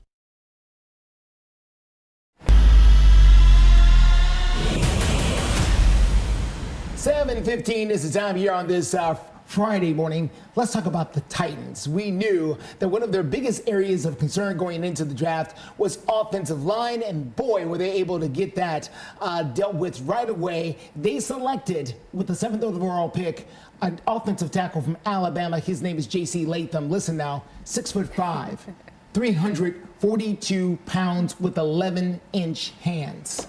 What? Yeah. Okay. Yeah.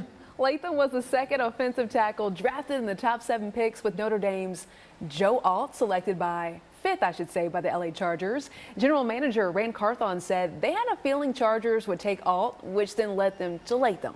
Yeah, by the way, if you're looking on the screen, Latham's number 65, so watch out for number 65 in the crimson and white. That is going to be J.C. Latham. He played in 41 games there at Alabama over the past 3 seasons. The majority of those snaps were at right tackle. The Titans have already said they're planning to move him to left tackle. They said that last night, which is a big area of need for them. Latham says that is something he played in high school, and he's already very comfortable with it. I started at left. I was recruited to Alabama as a left, and then I decided, Evan Neal, he was there, going to the Giants, and but before all that happened, he made the decision. He wanted to play left, and, he was a great tackle. So I just decided to go to right. I trained at right literally when I got to Alabama. I was never a right tackle. And, so I know, just with hard work, dedication.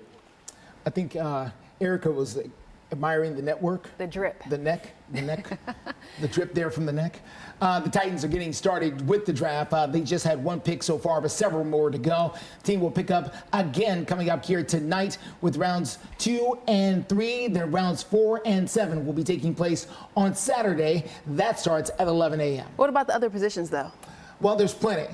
The Titans also could use a little help at wide receiver, edge rusher, maybe some help in the secondary, but their biggest need was at tackle, and they were able to get that done with pick number 7. Quite honestly, I would just love to hear your opinions, but we do have to ask the people what they think. Yeah, well, so I have a whole sports show this afternoon where I'm going to be discussing that. Hey, get it in. Do you think the Titans will have more wins this season than the last? Isn't that always the goal, Justin? Well, for most organizations, yes.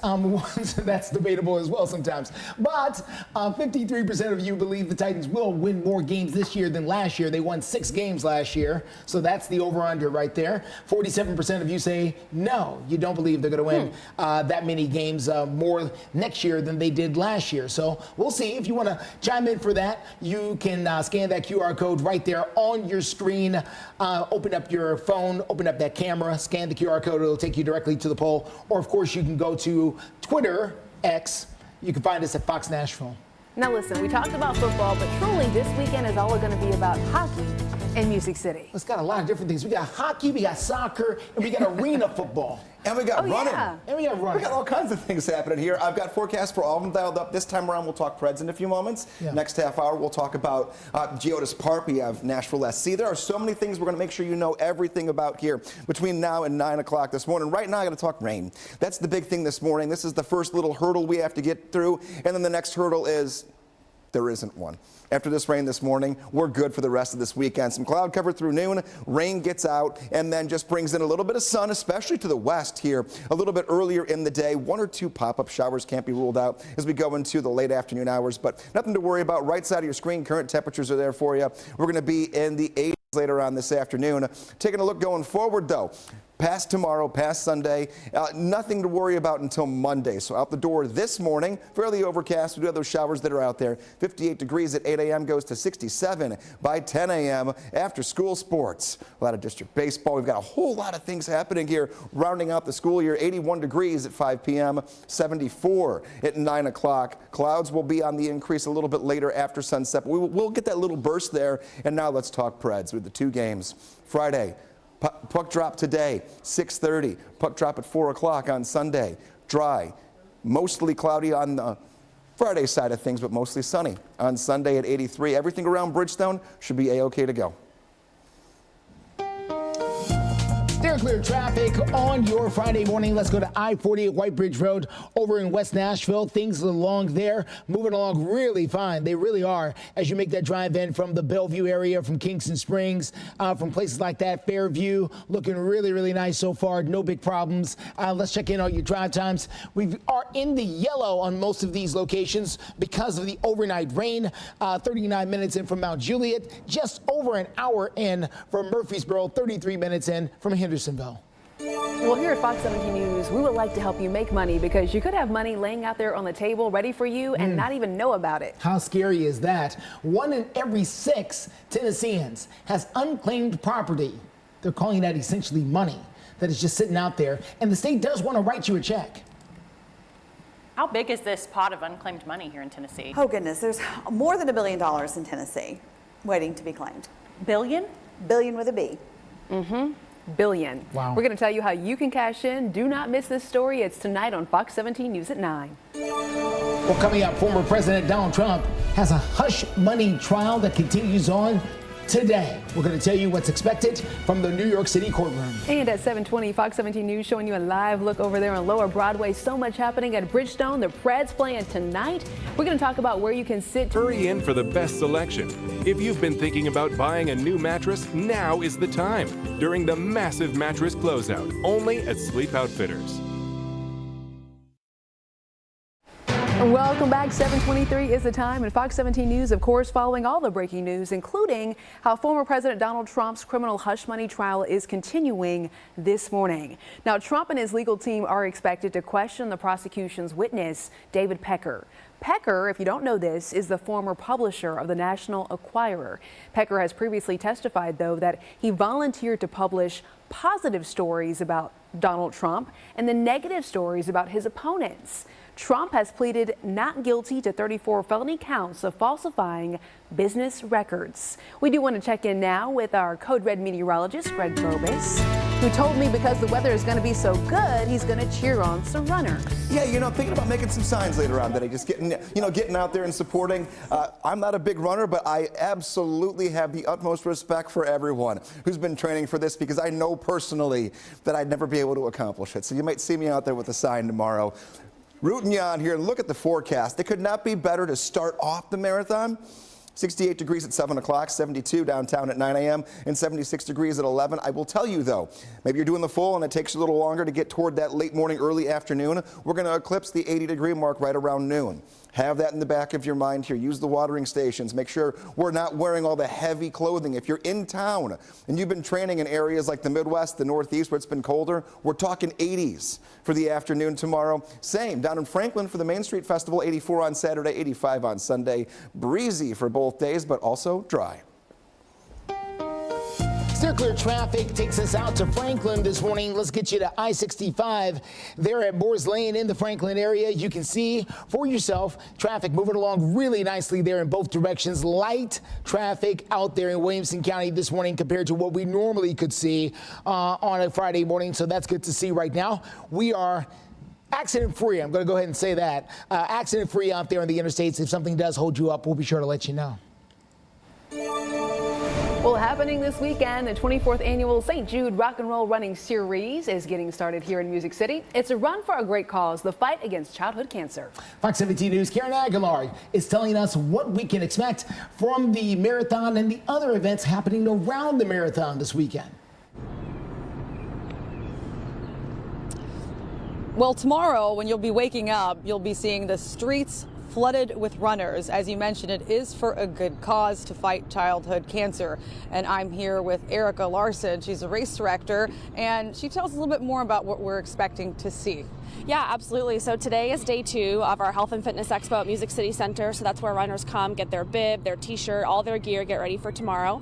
If you're still wanting to sign up, you can go do so. We have on-site registration open at Music City Center. And then tomorrow, of course, is the big day. We kick it off downtown at 8th and Demumbrian at 6:30 a.m. with our 5K and 10K runners. And then the marathon and half starts at 7:20 on 8th and Broadway.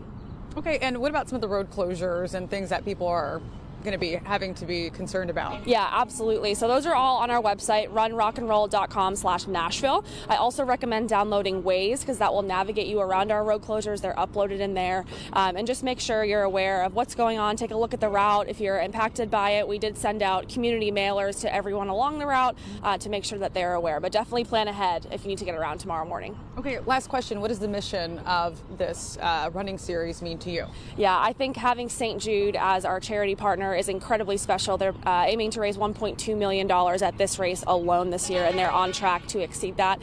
So it goes to show it's way bigger than just about running. It's way bigger than me planning the event. It's about saving lives, and that is incredibly special. Sounds good. Well, this running series goes on until Sunday, and we'll have more for you coming up in the next half hour. Reporting live, Karen Aguilar, Fox 17 News, your Code Red station. Karen, thank you. Coming up this morning on Fox 17 News, we are continuing to follow the bit.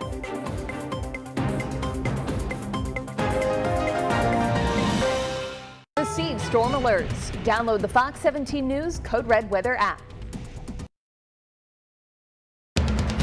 You're watching Fox 17 News This Morning, your Code Red station.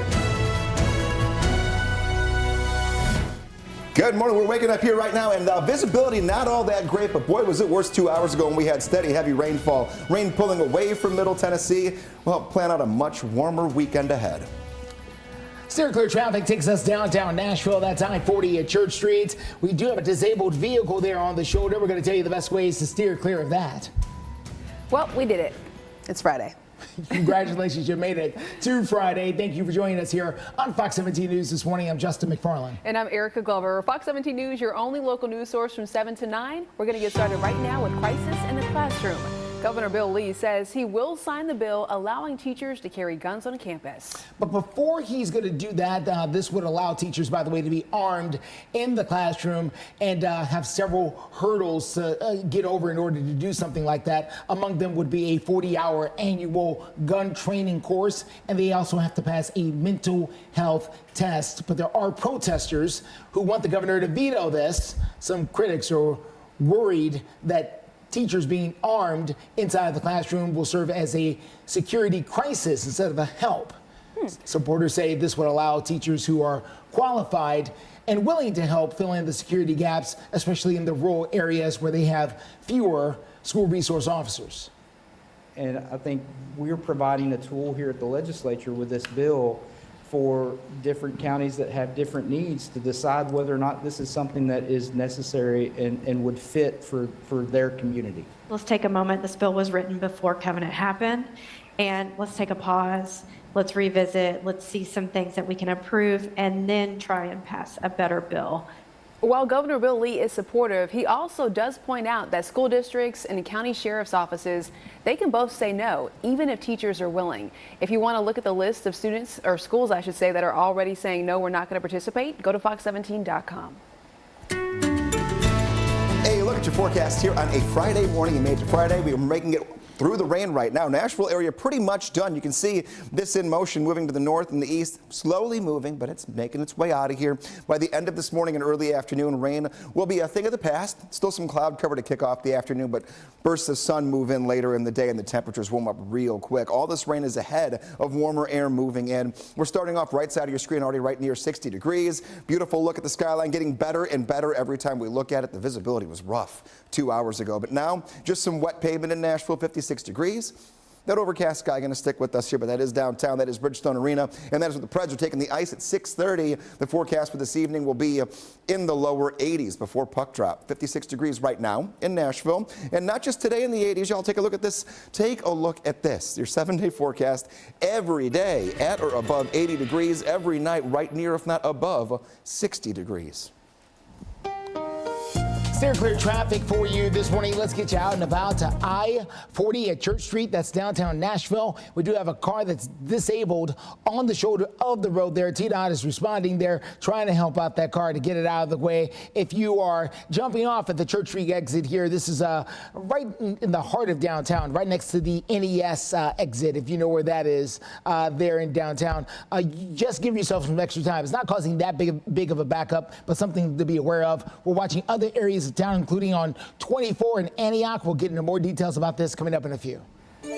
Right now, though, a nonprofit government watchdog group called OpenTheBooks.com, they have found that Metro Nashville officials expect there will be no increased revenue next budget year, and they're going to have to cut spending, but employees are asking, though, for a sizable raise. Yeah, it's kind of things that don't really work together. We are joined right now by Rachel O'Brien with OpenTheBooks.com. Rachel, will that money be tight next year with that budget? What do city leaders are planning to do about this? Good morning. Yes, actually, I think I may have forwarded you last week's segment. So we talked about this budget issue last week, that this Metro Nashville is expecting no additional revenue. But this week I was hoping to talk about actually some money that's coming from the state. So the state's Department of Economic and Community Development, they give over $500 million in incentive grants in the last 5 years throughout the state. And that is to expand businesses and recruit new businesses in the state. This is all sort of to develop areas that could use some more development. So we look at Nashville's East Bank, right? We know that there's going to be this massive development on the East Bank. Metro's involved, the private developers involved. And so we're just looking at sort of these grants that the state is giving or has given businesses to develop. And $100 million of those grants have been spent in Davidson County. The software company Oracle, if everyone remembers a few years ago, they got this large investment from the state, $65 million, and that's to develop a property right on the East Bank, right in that same area. But that company hasn't started construction yet. They promised to create 8,500 jobs. They haven't started yet. Just another example of this sort of economic development spending from the state. Smile Direct Club, they got over $10 million. Same thing for job training, for economic development. And just last year, late last year, they filed for bankruptcy. So they're closing up shop in Nashville. They were supposed to create jobs, and they may have created a few, but those are gone now. So this is all really to say that while you look at this huge development that's going to begin on the East Bank, you know, the state has funded big investments in businesses before, and they don't always work out so well, and they're spending a lot of money to do that. Yeah, they certainly are. All right, Rachel O'Brien from OpenTheBooks.com. Thank you so much, Rachel. We appreciate it. A tax break for Tennessee businesses headed to Governor Bill Lee's desk. How lawmakers found a last-minute compromise and what it means for business owners. Fox 17 News is your only live and local news source with you from 7 until 9. We got you covered with your weather and your traffic conditions. If you can't stay through the commercial break, we've got it scrolling on the bottom and sides of your screen. Fox 17 News, your Code Red station. We track severe weather. Using our Code Red alerts up to 3 days in advance. Warning you to weather that will impact your life. Our forecast pinpoint a storm's path, showing when it will hit your neighborhood. That's where we already are. This low pressure system looks like it will be arriving in Brentwood at 4:15 on Wednesday. Providing you the information needed to prepare and stay safe. Fox 17 News, your Code Red station. Alerts, empowers, protects. Fox 17 News, your Code Red station. We track severe weather. Using our Code Red alerts up to 3 days in advance. This low pressure system looks like it will be arriving in Brentwood at 4. Country, and I've brought those same promises to Force Roofing Systems. As a GAF Master Elite contractor, we're dedicated to protecting your home using top-tier roofing products. And when you book with us this month, you'll be upgraded to a 25-year workmanship warranty. That's the Force Protection Guarantee. Our local team of experienced roofing warriors will make your roof a fortress of protection for your family. Force Roofing Systems, providing protection against the storm, today and every day. Growing up is realizing that everyone who told you to eat your breakfast when you were little was actually eating this for breakfast. It's your turn to savor that grown-up taste with our freshly toasted bagels at McDonald's. Indulge in the breakfast you've always wanted.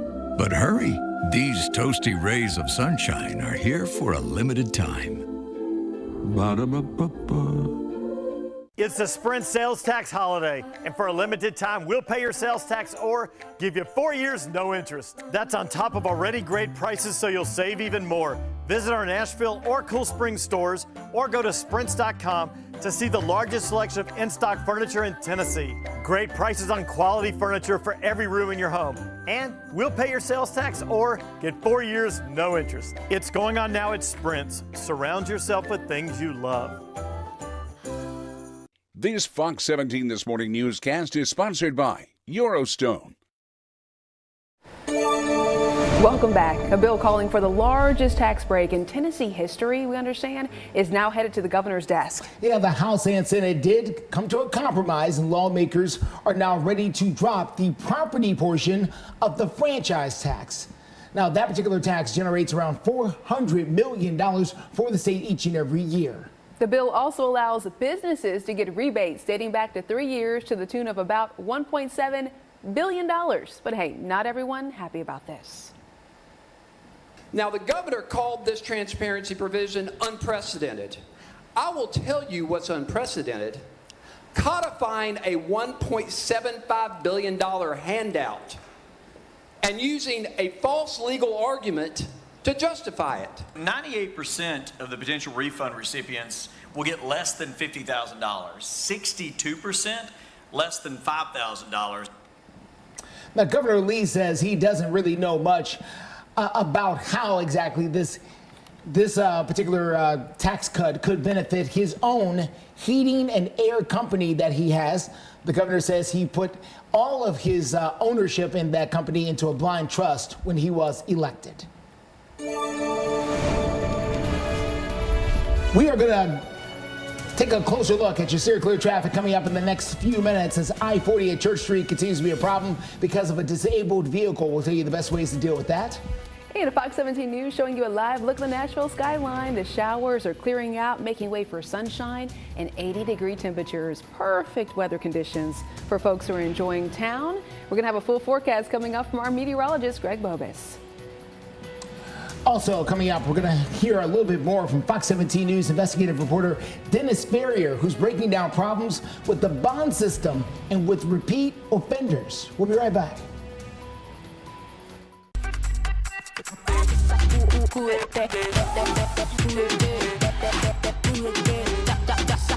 Saturday on Fox 17. Take your pick, a new Kicks or a new Sentra for only $2.99 a month. Get 1.9% for 60 months on a new Rogue during the Customer Appreciation Sales event at Matthew. On victims, Fox 17 News' Dennis Ferrier has a story in the Fox 17 News Investigates. You know, some of the things we fear are possibilities. If we do this, then this might happen. Well, this is not like that. Some judges are letting violent criminals out on low or no bond, and they are hurting people. We will show you if you don't believe us. Adrian Cameron Jr. leapt onto Nashville's most wanted list. The 19-year-old is accused of robbing and murdering California rapper Chris King outside of a music studio last weekend. It's not like it's a surprise.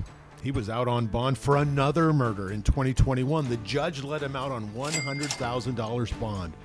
That's just $10,000, and put him on an ankle bracelet.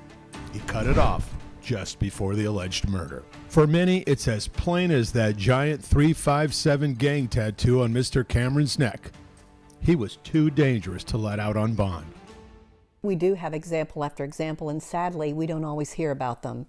But there are so many of them now, they're starting to stack up, and there's attention is being paid, and thank the Lord, attention is being paid. We've got to be serious about this. Looking at low bond is like looking into a bottomless well of misery. Remember Easter Sunday? How shocking a man killed one person and shot 5 others at Easter brunch at the busy and charming little roasted restaurant in Salem town. Shocking until you think about it. Anton Rucker is the alleged shooter.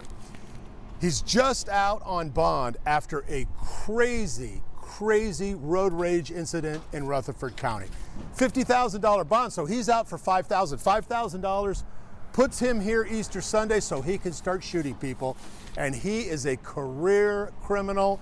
It would take 5 minutes to tell you all the horrible things and all the suffering this man has caused in the last 25 years. But he was out, and was that in the best interest of this community? It's just, what in the world? But you know what? That could have been prevented. That guy was out on a very low bond for something that he had already done that was very similar to that. He was a felon. He was carrying a weapon. He had a long criminal history. Why are we letting him back out on the street? Because that's his job. His job is violence, addiction, chaos, and victimization. That's his job. Again, recent headlines. A woman threatens to shoot up a daycare in the Bellevue area. She has a gun. Her bond is only $37,000. Shanika Coward gets to go home immediately for just $3,700. Remember, for bond, you only put up 10%. Out the same day. Here's a question.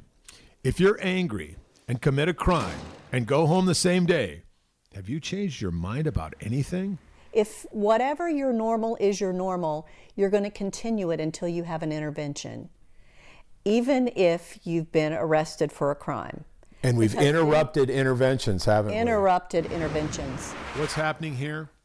The right to bail is in the Tennessee Constitution. Quote, that all prisoners shall be bailable by sufficient sureties unless for capital offenses. Also, the ability to pay bond is a constitutional consideration for judges. So if you're poor and you can't pay, judges can reduce or let you out with no bond. This is exactly what's happening in Tennessee. But how can you consider poverty more important than public safety? Because public safety is also a constitutional bond consideration. Representative William Lamberth, Majority Leader in the Tennessee House of Representatives. So how do we keep our community safe? That's the number one thing that any judge or magistrate should be looking at is, again, bond is too, ensure the safety of the community and ensure the appearance of the defendant.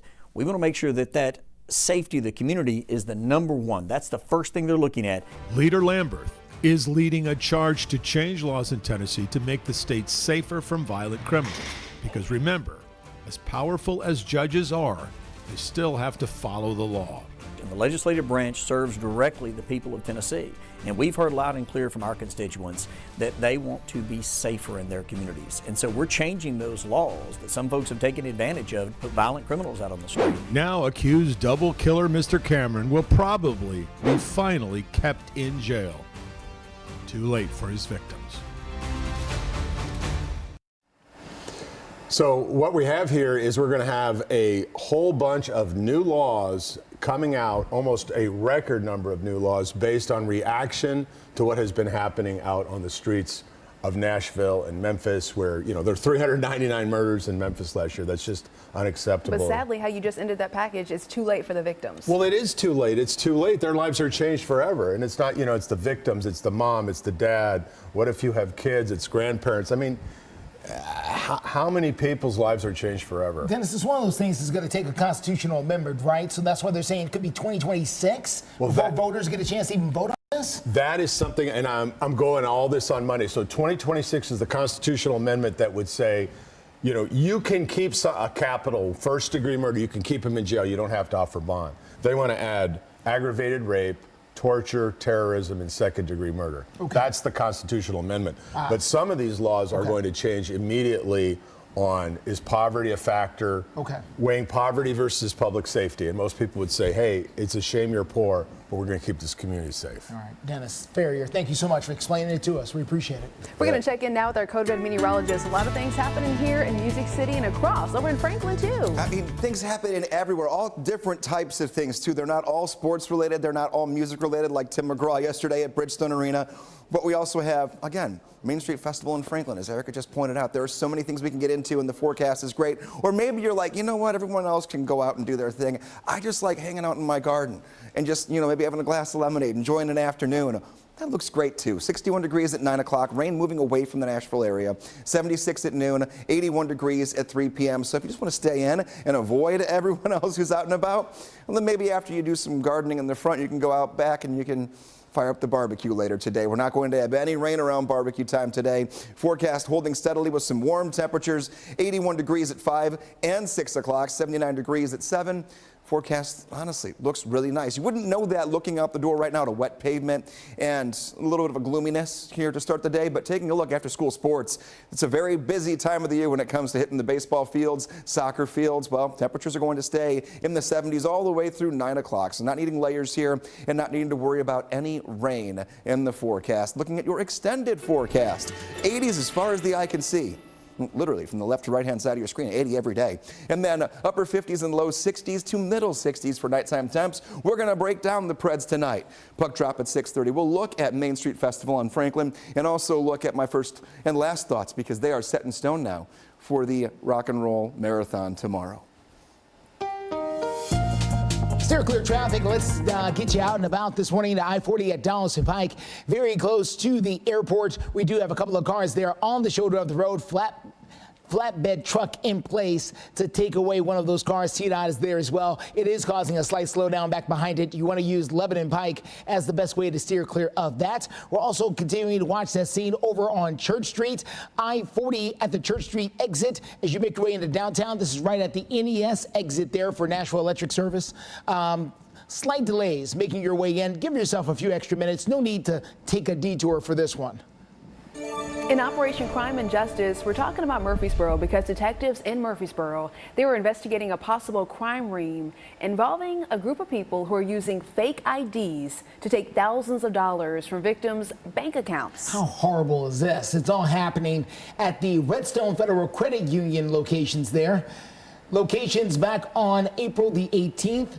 And as a man used a fake driver's license to withdraw $9,000 from a victim's account. And then on April the 15th, a different man took money from two different victims' accounts. If you can identify either one of these folks, you're asked to contact the Murfreesboro Police Department. They got to track them down fast. Hey, coming up, the Preds playing tonight against the Vancouver Canucks. We're going to tell you what you can expect and how you can watch the game. Let's go game 3 for the Preds. Let's take a look at the city of Nashville. Ever-growing skyline looking cloudy this morning. From fashion, double denim is back. Got it. To beauty, so you don't have to. That is the deal. We get the deals. You get the good stuff. Marshalls. Welcome back. We're going to show you a live look from the city of Franklin and let you know that if you're looking for some family fun this weekend, they are hosting their 40th annual Main Street Festival right there in downtown historic Franklin. A lot of fun to be had by everyone who's going out for that particular event. Starts tomorrow at 10 o'clock. They're going to have live music and activities for all ages. We're also tracking East Bank development projects. The State House approving a plan to create a board to oversee the East Bank development. What you're looking at is renderings of what's to come. It's going to take a long time, but the group is going to have the power to acquire, develop, and maintain all projects connected to this development. Now, supporters say this is the best way to protect taxpayer money. The plan already passed the Senate, which means the bill is also now headed to the governor for his signature or veto. Well, maybe you're not headed to Franklin. Maybe you want to watch some soccer. Nashville SC returning to Music City Saturday. They're hosting the San Jose Earthquakes at Geodis Park, where we're showing you a live look. That game is 7:30 p.m. Now, tickets for the soccer match will serve to celebrate the club's Greener Goal efforts. It's a MLS initiative to raise awareness for environmental issues and go Nashville SC. Hoping the guys in gold can go ahead and get that win against the earthquakes there from California. Okay, maybe you're not in Franklin, and then maybe you're not watching soccer. No. So But there are other options. Hockey. Here we go. Game 3 for the Nashville Predators. They will drop the puck tonight for Game 3, taking on the Vancouver Canucks. Preds returning to Smashville. Fans will be able to meet them with some high energy. They need the energy for tonight for the Game 3, as they now have home ice advantage in this series. Preds coming off a 4-1 win on Tuesday night. That series is now tied at 1 game apiece. They will drop the puck at 501 Broadway at around 6:30.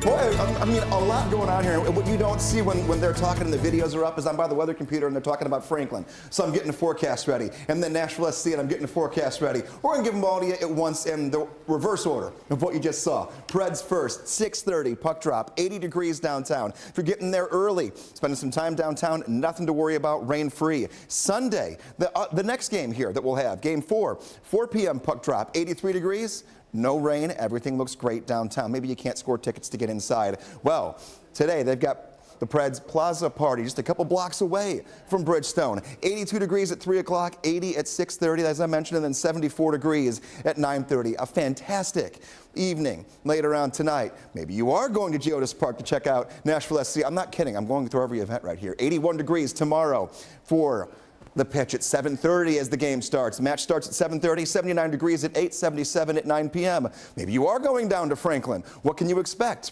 Saturday and Sunday, high temperatures will be in the middle 80s. Sunscreen. Stay hydrated. Warm days. Breezy on Saturday. Might be a good day for a ball cap instead of getting the good updo, because it might be a bad hair day. Taking a look, mainly dry both days, or maybe your sneakers are getting laced up.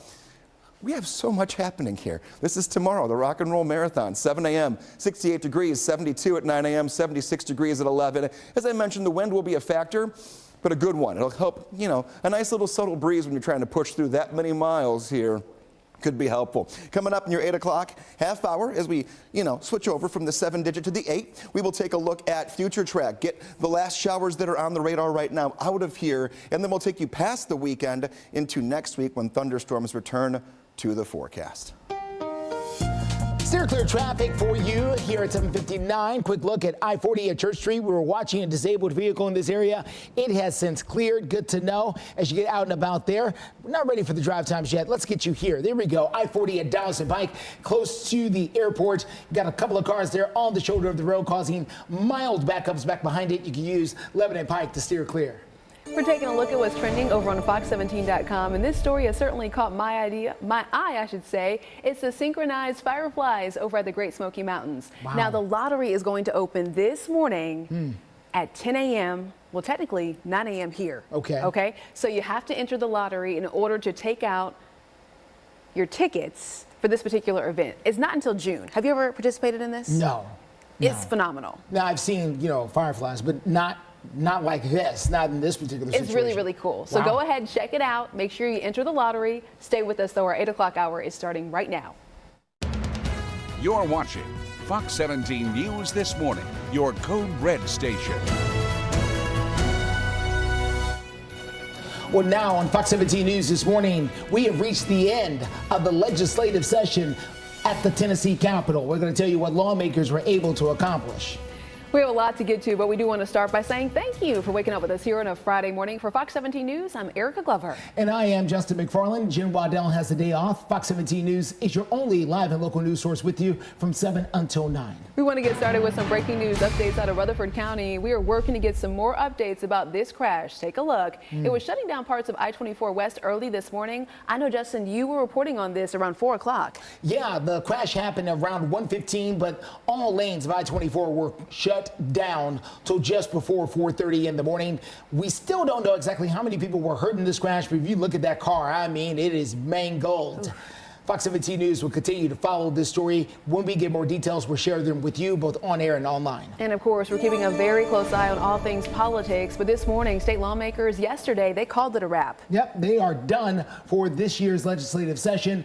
Heated debates this year on just about everything from arming teachers in schools to expanded school vouchers. Governor Bill Lee and other Republicans are touting several big wins, they say. All right, so we're going to show some of those wins. Some of those include criminal justice reform bills like giving the option of the death penalty for child predators. The governor also signing into law a plan to protect the music industry from artificial intelligence. But Republicans, they came up short on allowing state money to help with private school tuition. This is something the governor was very passionate about. Listen. We didn't complete that task, but sometimes very important big issues take some time to complete. The work that we did advanced us to a place where it will be much easier and much more likely that we'll get that passed next year, and I feel certain we will. Democrats say they did not get a whole lot of anything out of this particular session. They are celebrating the defeat of the school choice bill. This is something that takes money away from taxpayers and puts it into private schools. It's something that has not proven to be successful, and I'm thankful that, as a General Assembly, we shot that down. All right, getting different perspectives. Democrats say a lot of teachers, school districts, and parents were actively working against expanded vouchers. Well, new this morning, the Mount Juliet Police Department say a man who was out on bond for his involvement in a triple shooting and murder is now back behind bars this morning. We were just talking about this with Dennis Ferrier. Yes, we were. They say the man was arrested following a traffic stop on Mount Juliet Road near Providence. Officers say the 20-year-old had a gun and marijuana in the car despite being convicted. Convicted felon with a previous robbery charge. He was out on bond there, so we'll see what happens in that case and many others. Let's get to Greg. He's standing by to look at a very busy forecast for a very busy weekend. There are so many things going on, so many moving parts to even just this morning. We've had some rainfall over the last 4 hours that has gone straight through the Nashville area. We had a couple hours there where the rain was very consistent and very heavy. Now we're just having the wet pavement, but the rain's not out of the entire area, just away from Nashville. Cumberland Plateau, you've just been stuck over this swirling little band at the end of this here. You will eventually see the end of the rain by the end of this morning. I promise you. Just give it a couple more hours. Not ideal, but at least the end of your day will be nice and up into the 70s in the plateau, 80 degrees plus in Nashville. Nice day. We'll keep looking at the radar here, but the rain is moving out. There's even, look at that, the sun's trying to poke out in a few spots over downtown. Temperatures are already climbing. They're on the right side of your screen. Next weather maker is going to be the decrease of the cloud cover that we see on our Metro Center cameras. We'll look at everything here when it comes to future track and the final drops of rain for today, and then take a look at a streak of 80s that is as far as you can see on this 7-day. A really good one coming your way in a few minutes.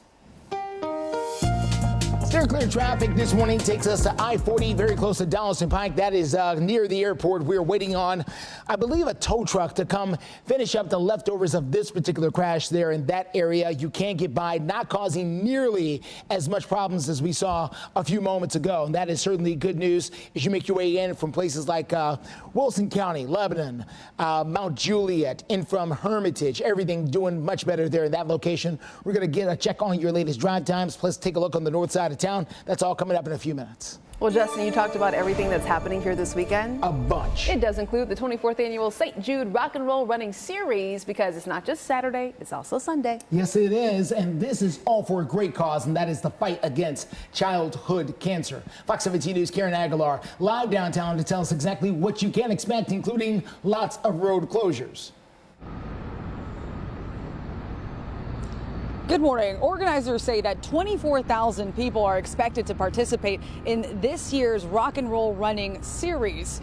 And so the biggest issue, because of the groundbreaking construction of the new Nissan Stadium, they say, is that people won't be able to park in these parking spaces by the old Nissan Stadium for free anymore. It used to be free starting in 2000, but again, it's no longer free, so the runners will have to find alternative parking. Erica Larson, the race director, tells us what you can do. We're still thrilled to have our finish line here at Nissan, but there's plenty of options downtown. We have a partnership with Spot Hero where they can go and book ahead of time, pick a lot. It shows our start lines downtown in relation to all the different garages. So the key here is to have a plan ahead of tomorrow morning. We also have a partnership with Old Town Trolley where they pick up from 7 or 8 different properties around the city. They'll bring you to the start line and then they'll pick you up from the finish line and bring you back. And once you are able to find parking, then of course you'll be able to participate in this race that, as you mentioned, is for a great cause. She says that tickets are still available online if you do want to participate in this really great event that is bringing a lot to this music city and is changing the lives of those that have cancer. The first race is starting tomorrow around 7 in the morning, and the running series will continue on until Sunday. Reporting live, Karen Aguilar, Fox 17 News, your Code Red station. Well, after 4 months of voting, compromise, and downright shouting at times, state lawmakers are headed home for the year. We're going to tell you and show you some of the most controversial and explosive moments from lawmakers. But before they left, Tennessee lawmakers did pass more. 24 months. Window Nation, the perfect fit. Get severe weather alerts. Download the Fox 17 News Code Red Weather app.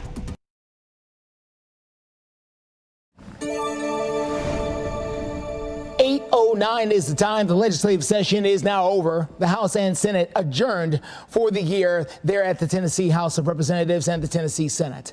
Now, this year brought some really explosive moments, and we picked out a few to show to you here this morning. Now, keep in mind, everything we're going to show you happened over the last 4 months as the lawmakers were there in session. Of course, a lot of these sound bites don't have anything to do with each other. I want to put that up front. I just want to show you how passionate some people can be, and at times, some of the more maybe humorous things people can say. A lot of people in Memphis have worked on this legislation. I mean, they have worked harder than a bunch of ugly strippers to try to get this done. And I want to make sure that we don't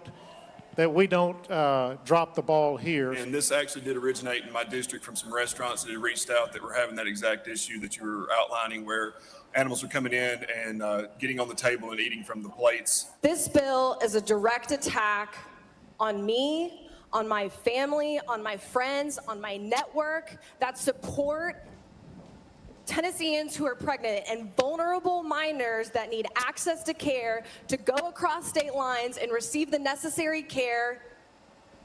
Is this a joke? Is this funny to you? Seriously. It's not funny. And every time you've presented this bill, you've been smug, and I don't appreciate it. So from the more humorous moments to some of the heavier moments there. Those are just a few of the moments that happened up there at the state capitol. Keep in mind, they will return to session coming up here in the month of January of 2025. Also keep in mind, the entire Tennessee House is up for re-election in November. Before lawmakers left, they did extend their record-setting string of what some people are calling anti-LGBTQ laws. Now, state lawmakers did pass a bill punishing adults who help children get gender-affirming care without parental permission. This includes helping a child travel to another state or helping them track down information on services. Supporters say this is all about keeping children from making life-altering decisions. This also includes a law requiring public school employees to tell parents if they have a student who is transgender.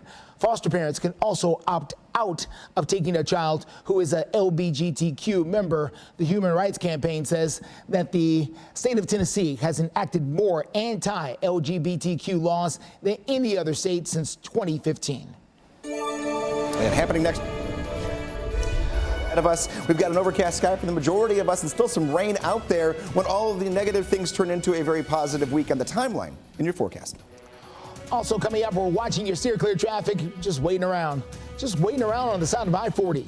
We're going to tell you what they're waiting on coming up in a few minutes and how you can steer clear. Plus, the Tennessee Titans have made a very big selection with the number 7 overall pick. We'll tell you how big this man is that's coming home to the two-tone blue.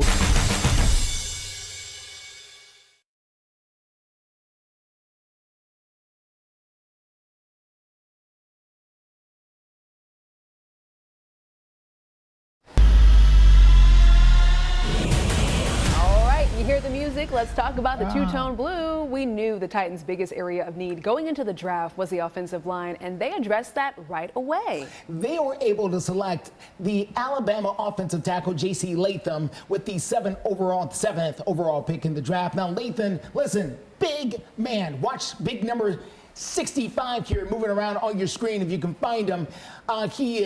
Shouldn't be hard to find. 6'5". 342 pounds. By the way, he was around 360 here in these. He's lost around 15 pounds for the draft, but he played at 360 when he was there at Alabama. 6'5", 360 pounds. In this video, he's got 11-inch hands. Now, he will be taking over the left tackle position for the Titans. It's something that he says he's very comfortable with. He played left tackle in high school, but he played 41 games at right tackle for the Crimson Tide. I started at left. I was recruited to Alabama as a left, and then I decided, Evan Neal, he was there, going to the Giants. And but before all that happened, he made the decision he wanted to play left, and he was a great tackle. So I just decided to go to right. I trained at right literally when I got to Alabama. I was never a right tackle, and so I know just with hard work, dedication. Oh boy, all right. The Tennessee Titans are just getting started with the draft weekend. They picked, of course, 7th overall last night, but they'll pick up action yet again later today. They've got the 38th pick in the 2nd round. They do not have a 3rd round pick, but then they have picks in the 4th, 5th, 6th, and 7th.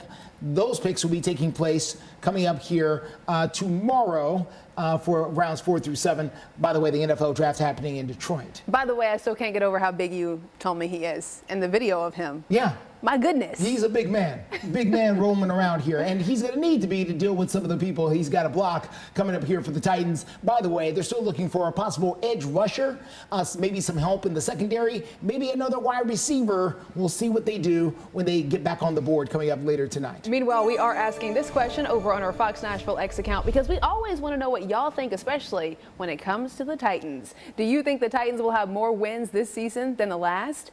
52.7% of you all say yeah. I mean, we got to stay positive, right? Absolutely. Why not? I mean, they've made a lot of changes this year. If you want to weigh in for yourself, you can do so by going to our X accounts. You can find us at Fox Nashville. You can also scan that QR code right there on your screen. Now, let's get to Greg. Greg, earlier this morning when I mentioned the 11-inch hands, I saw you looking at your hands when I mentioned that. Same. And, you would need rulers and stuff. Like, I don't know. Mine's barely a cell phone. I can't even fathom. I think they measure between the pinky and the thumb. I think is how they get them. I think. Don't have us go get a ruler.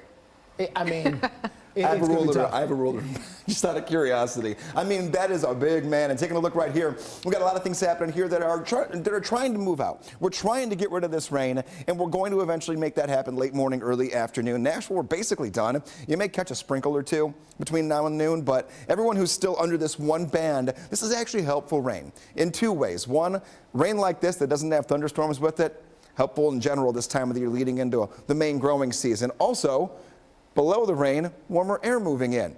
Right side of your screen, we're talking around 60 degrees right now. We're going to be in the 80s for 7 days in a row. After the morning rain, no rain for the rest of the weekend, which is good. A little breezy though, so just keep that in mind when it comes to outfit choices, hairdos, the whole 9 yards. The wind will be noticeable today and tomorrow.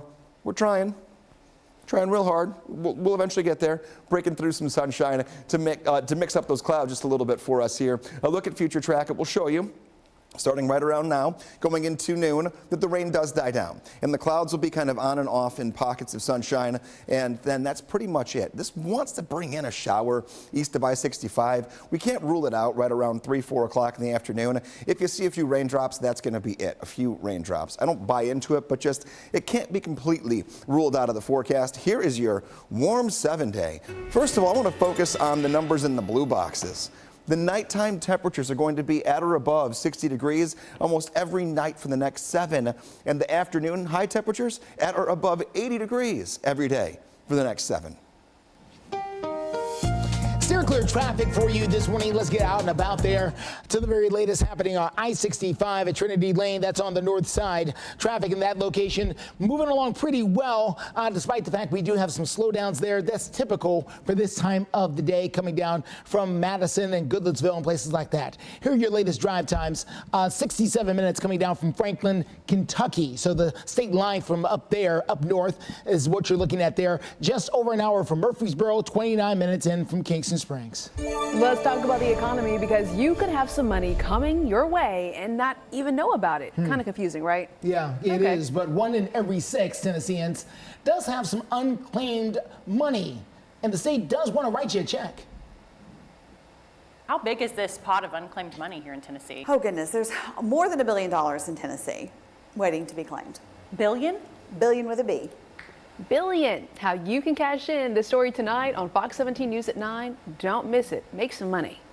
Well, coming up next, if you have a Ring doorbell camera, you may want to listen up to this next story. We're going to tell you why you could be eligible for a refund. All right, I have that camera. I'm going to check that out. Thanks for waking up with Fox 17 News every single morning, showing you over 220 something wins. It's been an awesome ride, awesome career, and I want to keep adding to that legacy. There's still boxes to go out there and go get and go check.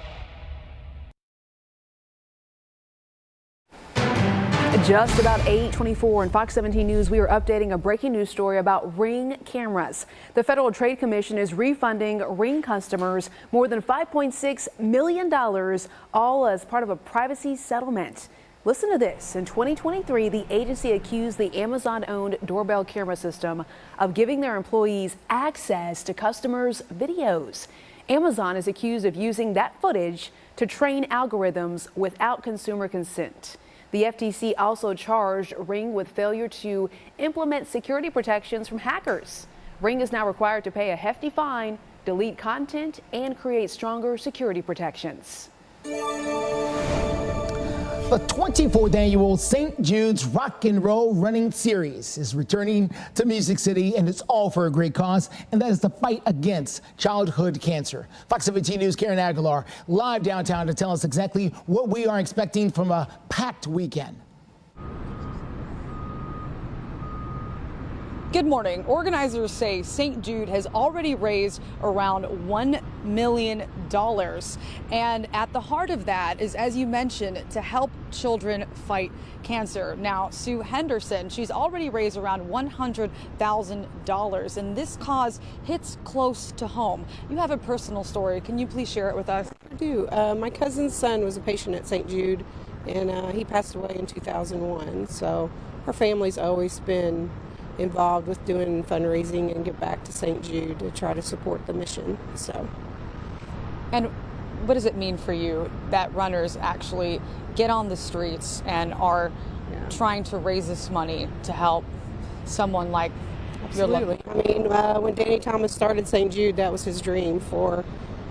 He said that he'd rather have 1 million people give him $1 than one person give him $1 million. So the more people that are engaged in the mission of St. Jude, help it keep the lights on, help keep the research going, and help save the kids. So this is incredible that the Rock and Roll Series partnered with St. Jude and is helping the kids. Absolutely. Thank you so Thank much. you. I really appreciate it. Now, organizers say that the first race starts tomorrow around 7 in the morning, and it'll be happening all the way up until Sunday. And it's not too late to get your ticket to help raise some money to help the children. Reporting live, Karen Aguilar, Fox 17 News, your Code Red station. 8:26, and a look at the forecast for the marathon, and we'll just talk about the start of it. 7 o'clock, 68 degrees, 72 at 9, 76 by 11 o'clock. Late morning and early afternoon going to feel very warm very quickly. That always has to be taken into account when it comes to what you're going to wear if you're going to be out there running, because it will feel nice and cooler when you wake up, but it will be very warm by the end of the marathon. There's also a doggy dash on Sunday, so our dog of the day, Jack, sent in by Sherry. Maybe you want to be doing some dashing. That's at noon on Sunday. Dog of the day here can be sent in each and every day to my Facebook page, meteorologist Greg Bobus, and we show them right here each and every morning on Fox 17 News this morning. Steer clear traffic at 8:27. A quick look outside will show us the latest crash we're dealing with, and that's at I-24 Haywood Lane. We have got TDOT there. Looks like they're assisting someone, possibly changing a tire there on the shoulder of the road. So give them some space as they're out there operating. Hopefully they'll be moving out of the way very shortly. We'll have the very latest look at your drive times coming up in our 8:30 half hour with your Steer Clear traffic. Also coming up on Fox 17 News this Friday morning, we're continuing to follow the bill that would allow trained teachers to carry guns on campus. The very latest from our state lawmakers. And a tax QR code to enter and win. For complete contest rules, go to fox17.com. This Fox 17 This Morning newscast is sponsored by Alive Hospice. You're watching Fox 17 News This Morning, your Code Red station. Well, now on Fox 17 News this morning, we've got details on the arrest of a former mayor of Millersville. The forecast waking up here to rain moving out of the Nashville area. We're not all dry yet, but when the last drops will fall and how much we're going to see going in toward the upcoming weekend as well. Steer clear traffic takes us to I-24 Haywood Lane. We were just watching a disabled vehicle here. Looks like TDOT has been busy getting that road reopened. All right, happy Friday. As you always say, you made it. Congratulations, you made it to Friday. And thank you for joining us here on Fox 17 News this morning, just after 8:30. I'm Justin McFarland. And I'm Erica Glover. Fox 17 News, your only local news source from 7 to 9. So thank you for waking up with us for our final 30 minutes. We do begin this morning with crisis in the classroom. Governor Bill Lee says he will sign a bill that will allow teachers to carry guns inside the classroom and on campus. But teachers do have to make the decision if they want to do so, and also have to clear several hurdles. Among them is 40 hours of annual gun training, and they also have to pass a mental health test. In the meantime, protesters do want the governor to veto this bill. Some critics are very worried about relying on teachers to act as armed security in a crisis. Supporters say this will allow teachers who are qualified and willing to help fill the security gaps, especially in more rural areas where they may have fewer resources available. And I think we're providing a tool here at the legislature with this bill for different counties that have different needs to decide whether or not this is something that is necessary and would fit for their community. Let's take a moment. This bill was written before Covenant happened, and let's take a pause. Let's revisit. Let's see some things that we can approve and then try and pass a better bill. And while Governor Bill Lee is supportive, he also points out that school districts and county sheriff's offices can both say no, even if teachers say they're willing. Checking on the radar, we've been watching it all morning long. For about 3 hours, we had some decent rain move through the Nashville area. Now that's tracking its way even away from Gallatin at this point, moving through Cookeville and Crossville. It's gotten a little bit heavier here as the sun started to come up, but still not seeing anything when it comes to thunder or lightning. This will be done by noon, so if you are east of I-65 and especially if you're north of I-40 as well, the rain will stick with you for just a few more hours. By the end of today, we are completely dry. Really by noon, the majority of us have no additional rainfall. Mainly a morning event. Question is, how many 80s can we string together in a row? We start today and it goes at least 7 of them in a row, but a little windy later on this afternoon, so have that in mind. And taking a look now, Bridgestone Arena going to be a very happening place later when the Preds take the ice at 6:30, 57 degrees right now. We'll have the forecast for what it'll look like outside Bridgestone Arena. Maybe you have tickets or you're going to one of the watch parties. We'll break it all down for you. 82 this afternoon, right side of your screen. Temps are already climbing into the 60s. Steer clear traffic this morning gets us out to I-24. This is at Haywood Lane in the Antioch area. You can see traffic there moving along just fine. No big problems there. We did have a disabled vehicle earlier this morning out there in that area. It has since cleared out of the way, so you're good to go. Here's a look at the drive times and everybody in the green. From Mount Juliet to Murfreesboro to Kingston Springs, we're all looking at really nice drive times. Continuing coverage from Millersville now. Former Millersville Mayor Tim Lassiter is charged with document fraud. This does come after years of tension over city leadership and a lot of recent turnover as well. Now, the city attorney says that the former mayor, Mr. Lassiter, issued a permit to himself and made himself the contractor for that permit. This was all about a project to renovate the fire department where a lot of firefighters live while they're on duty. We learned that the fire department was not up to code and could not be used as quarters, essentially. You can't have anybody sleeping in there. Well, the city attorney, Bryant Kroll, says he has been, says that fixing this is going to cost a lot of money, hundreds of thousands of dollars. Kroll says that investigating the situation led them to the former mayor's permit, which is illegal. The Millersville commissioner, Christina Templet, does not think Lassiter is guilty, though. Except for the fire sleeping quarters one, where there's not an original signature, it's just an electronic signature, and I don't believe that Tim Lassiter, I don't think he had anything to do with that. Fox 17 News always working to get answers. Lassiter telling Fox 17 News that he's waiting for a court date. We also reached out to the district attorney, and he says he is going to be meeting with the Millersville Police Department about this particular case. So, of course, more updates to come. There is a bill calling for the largest tax break in Tennessee's history that is now going to the governor's desk. The House and Senate came to a compromise, lawmakers ultimately deciding to go ahead and repeal the property portion of the franchise tax. What does this mean, though? Well, this particular tax generates about $400 million a year. The bill also allows businesses to get rebates dating back to 3 years. Now, how much money could that be? About $1.7 billion. Well, not everybody is happy about this move. Take a listen. Now, the governor called this transparency provision unprecedented. I will tell you what's unprecedented. Codifying a $1.75 billion handout and using a false legal argument to justify it. 98% of the potential refund recipients will get less than $50,000. 62% less than $5,000.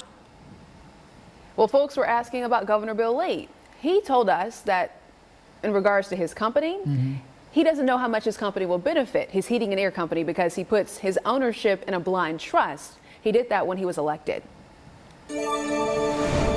Well, coming up, a possible crime ring in Murfreesboro. We're going to tell you what police say happened and how you can hopefully help. Hey, and Fox 17 News showing you some live looks out there. First, the Nashville skyline and up left-hand corner there. Sunshine is on the way. We're also keeping a very close eye on all of your steer clear traffic updates because we have a lot of visitors. We do, and we have a major crash we need to tell you about as soon as we get back. We'll get to that coming up in a second.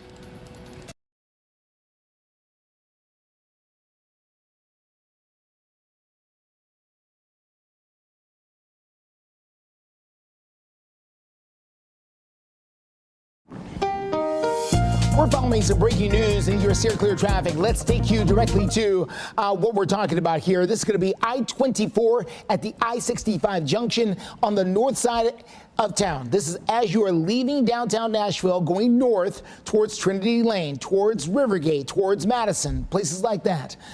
There's a split here where normally you would be able to take this particular exit here for Huntsville, Memphis towards Metro Center.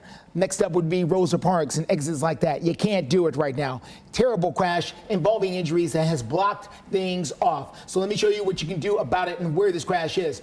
Right again through the heart of downtown as you approach that north side, again where you would take that turn towards Metro Center. You're not able to do that right now because of this crash. I would advise using Jefferson Street, which is an exit, or two right behind this. I would say take that and then cut across if you're trying to get to Metro Center this morning. That's going to be your best bet to steer clear, because you still got to get across the river, which is exactly where this would take you. This would take you up across the Cumberland.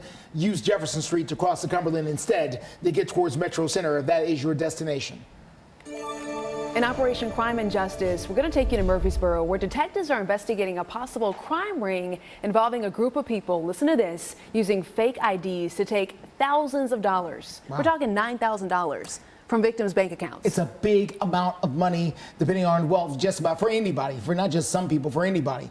It's all happening at the Redstone Federal Credit Union locations there in Murfreesboro. Back on April the 18th, a man used a fake driver's license to take out that $9,000 from an account that was not his.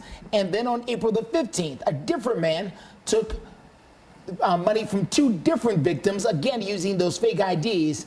If you can help identify either one of these men, you're asked to contact the Murfreesboro Police Department. Well, a Rutherford County deputy is being honored for his part in finding a 3-year-old boy believed to have been kidnapped back in Georgia, or from Georgia, back in March. John Samples is accused of taking the boy from his mother's home in Rossville, Georgia. Authorities believe that he was driving on I-24 somewhere in Tennessee. The sheriff says that Deputy Luis Ramirez spotted the car at a convenience store just off of Old Fort Parkway, and then followed Samples onto I-24, where he eventually stopped the car. The 3-year-old was safely returned to his mother, and Samples was taken into custody. Ramirez was awarded the Sheriff's Commendation Award yesterday. Take a look at the photo. For his part in this rescue. Thank you, sir, for your hard work. Absolutely. Coming up with Fox 17 News' investigative reporter Dennis Ferrier. He's breaking down the problems when it comes to the bond system with repeat of. Damprid's new fast-acting drop-in tab attracts and traps excess moisture, eliminating musty odors.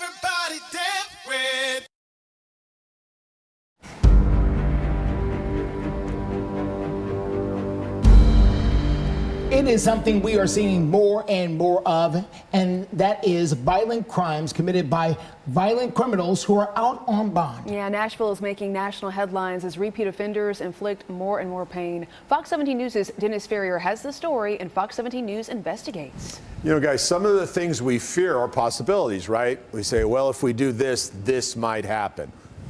This is not like that. This is a fact. Some judges are letting violent criminals out on low or no bond, and they are hurting people, killing people. We'll show you if you don't believe it. Adrian Cameron Jr. leapt onto Nashville's most wanted list. The 19-year-old is accused of robbing and murdering California rapper Chris King outside of a music studio last weekend. It's not like it's a surprise. He was out on bond for another murder in 2021. The judge let him out on $100,000 bond. That's just $10,000, and put him on an ankle bracelet. He cut it off just before the alleged murder. For many, it's as plain as that giant 357 gang tattoo on Mr. Cameron's neck. He was too dangerous to let out on bond. We do have example after example, and sadly, we don't always hear about them. But there so many of them now, they're starting to stack up, and there's attention is being paid, and thank the Lord, attention is being paid. We've got to be serious about this. Looking at low bond is like looking into a bottomless well of misery. Remember Easter Sunday? How shocking a man killed one person and shot 5 others at Easter brunch at the busy and charming little roasted restaurant in Salem Town. Shocking until you think about it. Anton Rucker is the alleged shooter.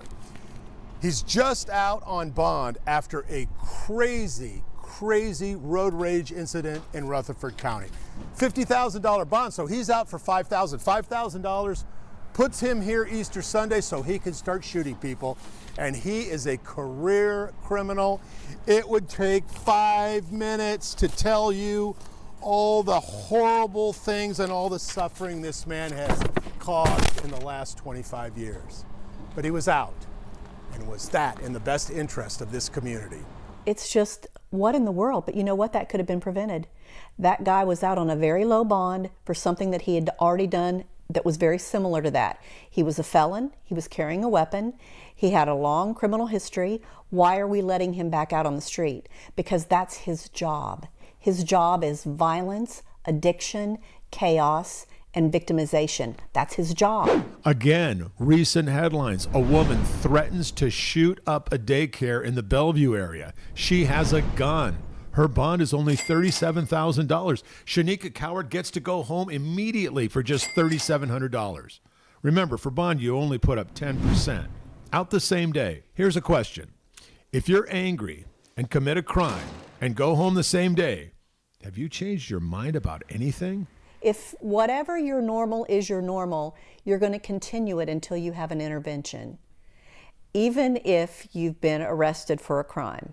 And we've interrupted interventions, haven't we? Interrupted interventions. What's happening here? The right to bail is in the Tennessee Constitution. Quote, that all prisoners shall be bailable by sufficient sureties unless for capital offenses. Also, the ability to pay bond is a constitutional consideration for judges. So if you're poor and you can't pay, judges can reduce or let you out with no bond. This is exactly what's happening in Tennessee. But how can you consider poverty more important than public safety? Because public safety is also a constitutional bond consideration. Representative William Lamberth, Majority Leader in the Tennessee House of Representatives. So how do we keep our community safe? That's the number one thing that any judge or magistrate should be looking at is, again, bond is to ensure the safety of the community and ensure the appearance of the defendant. We want to make sure that that safety of the community is the number one. That's the first thing they're looking at. Leader Lamberth is leading a charge to change laws in Tennessee to make the state safer from violent criminals. Because remember, as powerful as judges are, they still have to follow the law. And the legislative branch serves directly the people of Tennessee.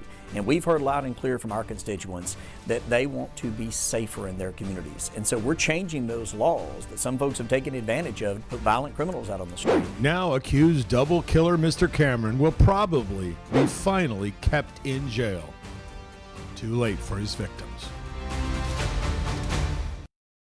Not law, laws, several of them. We're going to continue this deep probe into low bond Monday with a look at how some of these new laws might change some of these recent headlines. And I know people want these headlines changed. We have had unbelievable suffering. I'm curious if we could have any changes with Anton Rucker in the case for the Easter Sunday shooting then. Yeah, that was another one. I mean, he's out on bond, crazy road rage, right? $5,000, he's out.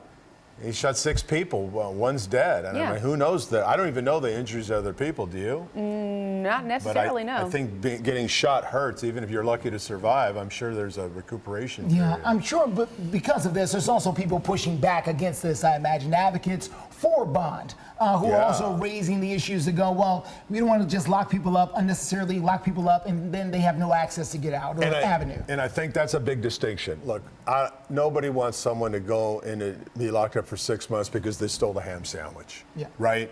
Somebody, these petty crimes, somebody smoked a blunt. They don't need to be locked up. But when someone is going to kill, rape, maim you, you got to think, how do you give them a timeout? Yeah. How do you give them a timeout, right? Dennis, I know you'll continue to watch it, so thank you so much, sir. And taking a quick look at your forecast here, one of the big notes we're going to get to in the forecast is tonight, 6:30. Puck drops for the Preds home playoff game. If you're going to be anywhere near downtown, 80 degrees right near face-off time. And also on Sunday for our second home game of the weekend, 4 p.m., 83 degrees. No rain either time frame. Get out there, enjoy, whether it's at the actual game itself or just a watch party or just with some friends, you're good to go. Steer clear traffic. We have good news to report on I-24 and I-65. We were dealing with a crash that Morgan & Morgan got my initial offer 10x'd, and I never even got a check. I just got a direct deposit into my bank account. It's so easy.